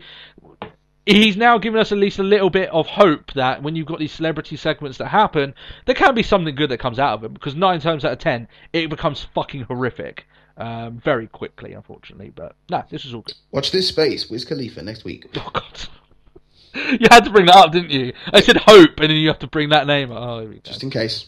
We're gonna have him like slap one of these rising talents next week, you know. Oh yeah, he's like make him look strong sort of thing, and he's gonna slap Reigns. He's gonna slap Daniel Bryan. Daniel Bryan's gonna be like, "Oh, thank you, Wiz Khalifa." It just completely destroys. Thank you, Wiz Khalifa. I have no idea who you actually are. Something along those lines. Moving on anyway. Luke Harper against Daniel Bryan. So here we are. Daniel Bryan officially in the Intercontinental Championship title picture, right? I've seen a lot of people say that Daniel Bryan's involvement is a good thing, that he could elevate the belt. I would state that even if he wins the belt, he is far above the stature of anyone else involved in this match. Yeah. And to me, Bryan seems a little bit out of place. For a good thing for Bryan, because he looks like he shouldn't be there. He looks like he should be involved in a much more high-profile match. Yeah. That's just my opinion. And I mean, like I said, I'm fucking scared of him getting the IC belt because the idea of Bryan becoming champion, suddenly losing fucking every single match on TV, it's scary to me. It really is. So yeah, it's a bit of a squash match though. This match, wasn't particularly a fan of it. It's just a bit of a squash match from Harper until Bryan kind of gets the yes lock at the end, steals it. You know, doesn't really get that much offense. During the match, Barrett steals the IC title back, and then Ambrose meets him on the ramp. A scuffle occurs, and then Dolph Ziggler ends up walking out with the belt. And who knows? I may end up with the IC title belt next week. Matt, you probably look around your room. You probably already have it. I think I found it earlier. Yeah, exactly. Guys, check under your chairs right now. You probably have the IC belt. Yeah, just check under there. They're doing an Ellen DeGeneres here. Everyone gets an IC belt. Everyone gets time with it. You know. So, yeah. Some people it's not under your chair. Maybe it's underneath your desk or something like that. Trust me, you'll find it. It'll be around there. Everyone finds the IC belt eventually. So, yeah, that's it. I already said last week, that me and Matt accidentally got pinfall victories over Barrett, so we may be at Mania, sorry, I was leaning on him again, guys. I've just beaten him again. No! That's two wins. I didn't even know. Sorry, Barrett. Sorry, I just didn't see you there. Just can't win any non-title matches, can you? Jesus. Alundra Blaze is announced as the next inductee into the Hall of Fame. We referenced this a little bit earlier. And it is a little bit funny that they show all these glistening, glorious pictures of the Divas Championship saying it has a storied history, and then they show the fact that Alundra Blaze was never Divas Champion. She was a women's champion. Yeah. And I still think that it has so much history for all of 8 years. It's not even 8 years long. Old, is it? The Divas title? Whereas, Stab in the dark. Like, was it the women's belt is like 70 years old at very least? Yeah. Like, it's fucking prestigious. They're not 80. Yeah. So yeah, it's completely different. And like I said, it's quite funny that the only moment I can remember of her is her dropping that belt in the bin. That's the only moment really I can remember. Is she deserving of an induction though? From what I know of it, she's more worthy of an induction than some of the people in there. I think she's more worthy of induction than the Bushwhackers, but personally. Definitely. Considering the way they've perceived Rikishi, even though I do think he's worthy of some recognition, but considering the way he's been perceived, she was put over far more as a competitor here than the Bushwhackers or Rikishi was. Well, it was almost like we're just sticking in comedy guys this year. Shit, we need to fix this. Exactly. Apparently, the next person to go in will be Nash. We said that he's rumoured to go in, so it is looking like a bit of a shoddy Hall of Fame this year. I have to say, to be honest. Just being brutally honest with it, this Hall of Fame class isn't anything special. No. I know you got Randy Savage in there, and that's fantastic, but I'm just looking at the Hall of Fame ceremony, thinking, what did we have last year? We had Lita go in, didn't we? Was Lita last year? Yes. You had Ultimate Warrior. Yeah, Paul Bearer. I mean, fucking hell, those are big names right there. You know, real names that you think they are deserving. You know, you've got, Macho Man, fair enough. You've got, Rikishi, questionable. You've got Bushwhackers, definitely not. You've got Alundra Blaze. Still, she was champion, so at very least you can give her some recognition. So there's just a lot of it here. But then she was the champion that betrayed the company. So it's like, yeah. But I just find it. I just find it a bit odd, personally. It does seem to me. You would argue, okay, maybe they're running out of people to induct. They've got a lot of people that are well worth an induction that haven't been inducted. Yeah. People that they should be able to induct at this point. There was a big push by the fans to get British Bulldog inducted into this year. He should be inducted, but he's not. But there we go.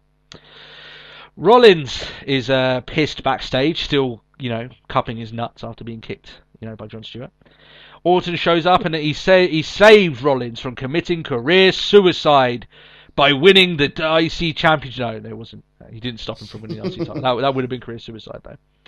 No, he means punching Jon Stewart. I thought this was a bit stupid considering he's like, Orton knows best, even though Orton has, actively attacked Seth Green and Meatloaf. So that doesn't make sense. Yeah, and to be perfectly honest, it would have been career suicide. What? Like RKOing your boss's daughter? Yeah, I think Orton, if it came from Cena, fair enough, because Cena's never done anything. Orton has done his fair share of doing stuff like that, He RKO'd Meatloaf in the middle of the ring. Come on. They only mentioned it a week ago, where Stephanie was like, "You've done things I can't even show on TV nowadays," and it's just like, and he's the moral high ground. It did seem a bit odd. Him being the one. Oh, come on, I've got to teach you the ropes. You can't be doing that. It's like, Orton, come on. Your character's like kicked people on the head and put them out, So. Big Show and Kane turn up. They say they have Rollins back, and they're kind of pushing Orton out of the fold. More teasing that Orton match that Rollins would undoubtedly have, but it should already have been known by now. Truth be told, like I said, they're over. I'm not anywhere more convinced that they're not overcomplicating this rivalry than I was last week. To me, it's been overcomplicated. It shouldn't be done like this. I just think you should copy and paste the blueprint they did from Ambrose. Just have Orton with his style of doing things. You should have Rollins actively trying to get away from Randy Orton, and then Orton manages to get the match with Rollins to stop maybe Authority get pissed off because he runs out on a match that they needed him to win. So they're like, okay, well, you need to deal with this now. There's no running away. You against Orton at WrestleMania. You have to deal with this now. So. That's the bottom line of it. But they haven't gone that role. I think that they would have scuppered Orton's face response for when he eventually does. Not Rollins, Orton's face response. Yeah. Here we go. Paul Heyman comes out to the ring with a microphone. I retract my my Jon Stewart statement of best segment of the night. Yeah, I thought you might once this came up. So yeah, Paul Heyman with a microphone in a wrestling ring. Must-watch television is incoming. Brace yourself for it. And I almost don't want to take notes of his promos when they're on, because I just want to sit back and enjoy them in all their glory, because he's that fucking good. And man, if a regular Paul Heyman promo is good, this was better than a regular Paul Heyman promo. This was him really wanting to make a statement, right? He states that Brock Lesnar, despite all the rumours, will be at WrestleMania, but before then and after then, he will go anywhere he damn well pleases. I love that. That was quite good. The mic cuts out. He blames it on the sound guy being from New Jersey. I like that. That was quite funny.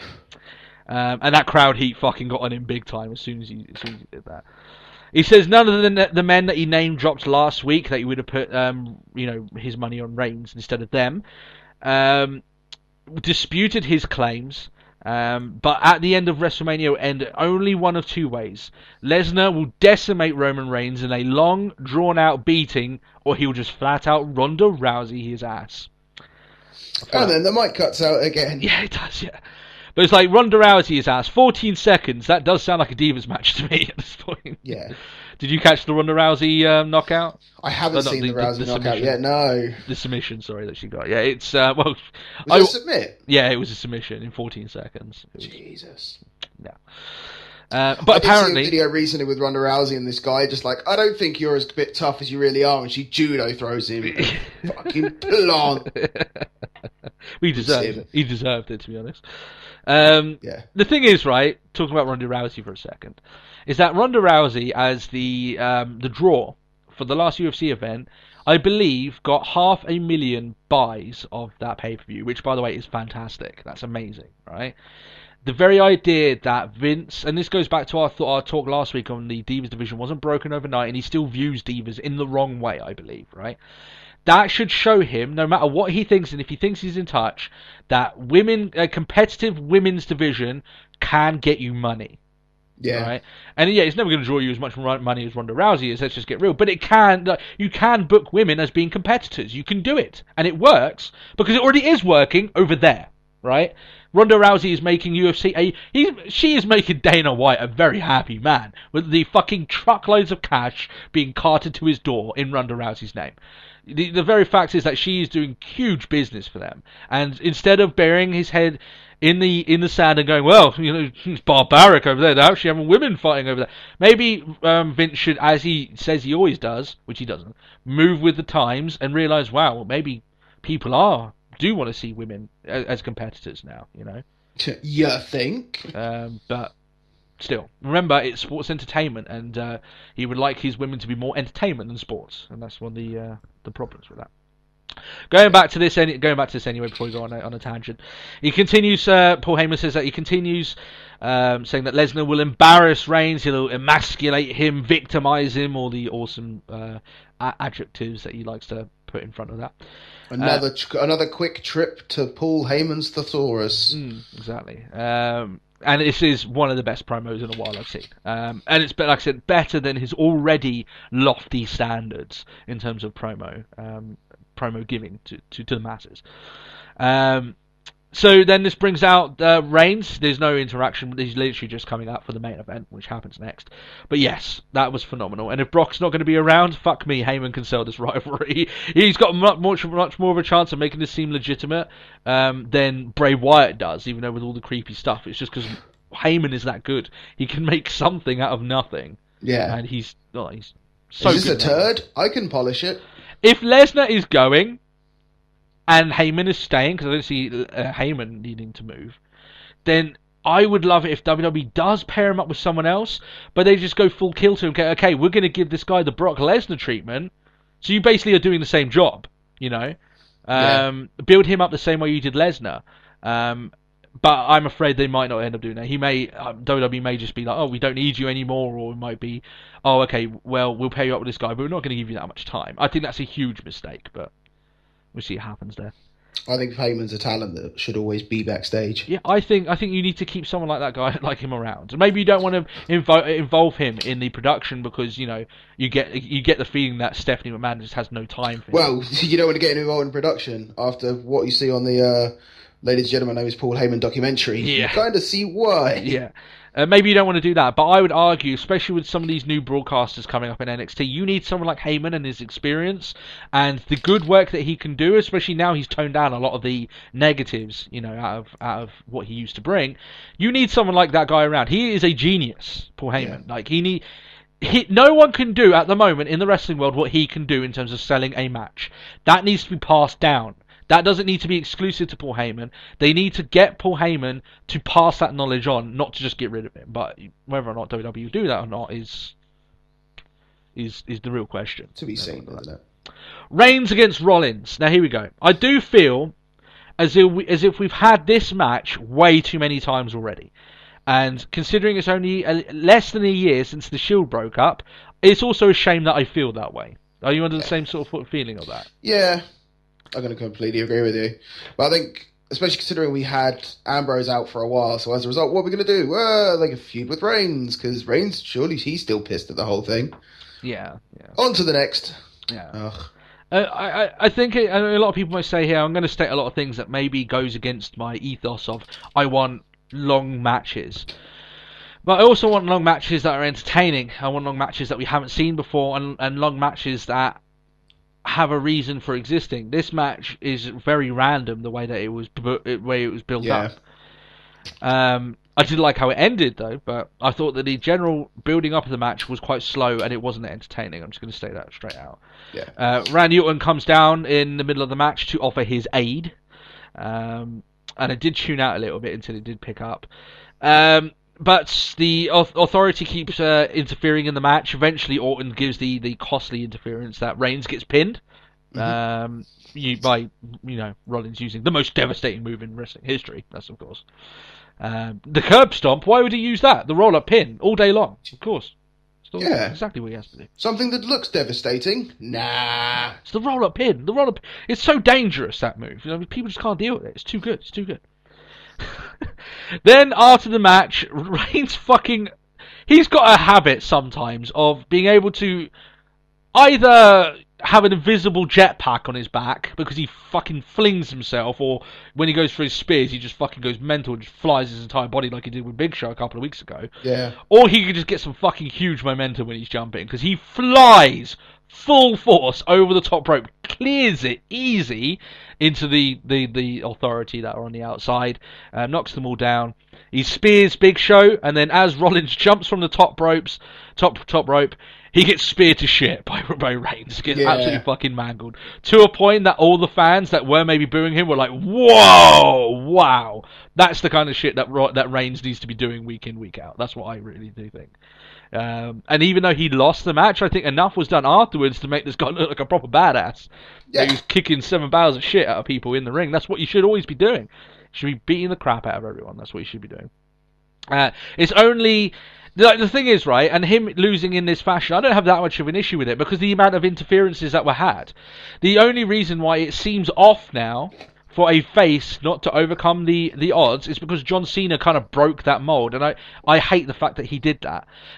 John Cena, doesn't matter how much you interfere, he always wins. It should be the other way around. It should be the face only very rarely beats the odds. Yeah. At the big moments. But the heels always cheat to win. That's why you hate them, isn't it? Now it seems that when you can interfere or you DQ, I hate when they do too many DQs.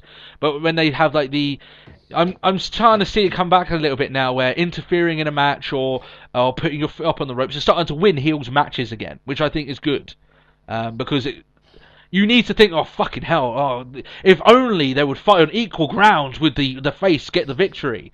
And it's just Well, you need to sort of see that whole thing. It's just like. It's a proper just like, but if only, and he could have, if, and all things like that. And it's just like, nailed it. Yeah, like Cena just won the matches outright, regardless of how many interferences, how many people he was fighting. What challenge? Well, I'd love to hear the stats of how many handicap matches John Cena has won to the ones he's lost. I guarantee you he's positive in those matches, right? He's got a positive win rate, which he should never have. It's a fucking handicap match. Come on. But, That's the reason why the way Cena's been booked has broken that perception a bit. But hopefully they can bring him back in. I know JR is a huge fan of having heels win a lot of matches by cheating, because that's what makes them heels. And then you have the face in that one moment in the big moment at WrestleMania where it's all been promised that there's no cheating, it's going to be properly one-on-one, and then the face gets the victory because then it's all fair. That's just wrestling 101. So along those lines. So that's the show. This week, I thought it was a pretty decent show overall. I thought it had some. Can't complain. The two big promo segments was Heyman's and the Jon Stewart segment, and I thought they were good. Good to fantastic, fucking amazing on Paul Heyman's side.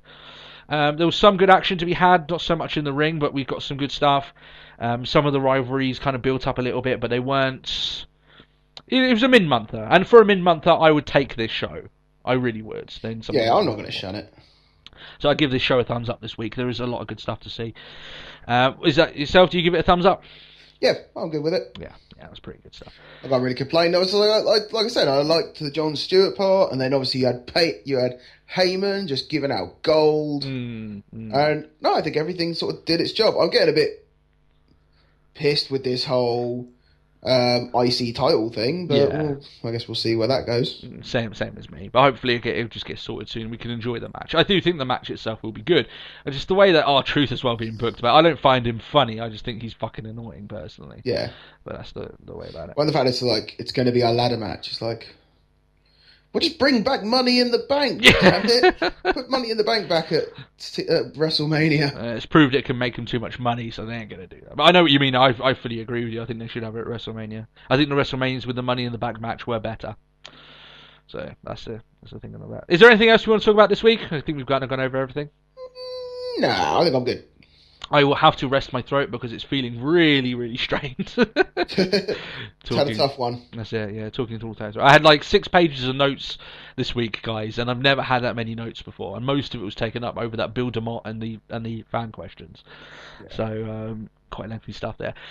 But if you did enjoy the episode and all the work that we did to put into this, then I would appreciate it if you haven't subscribed to the channel, then you subscribe. That way you can catch it each week. We will be reviewing WrestleMania. We'll also be viewing Raw live in just over a month in the O2 in London. So if you are there, would like to, you might even see us around.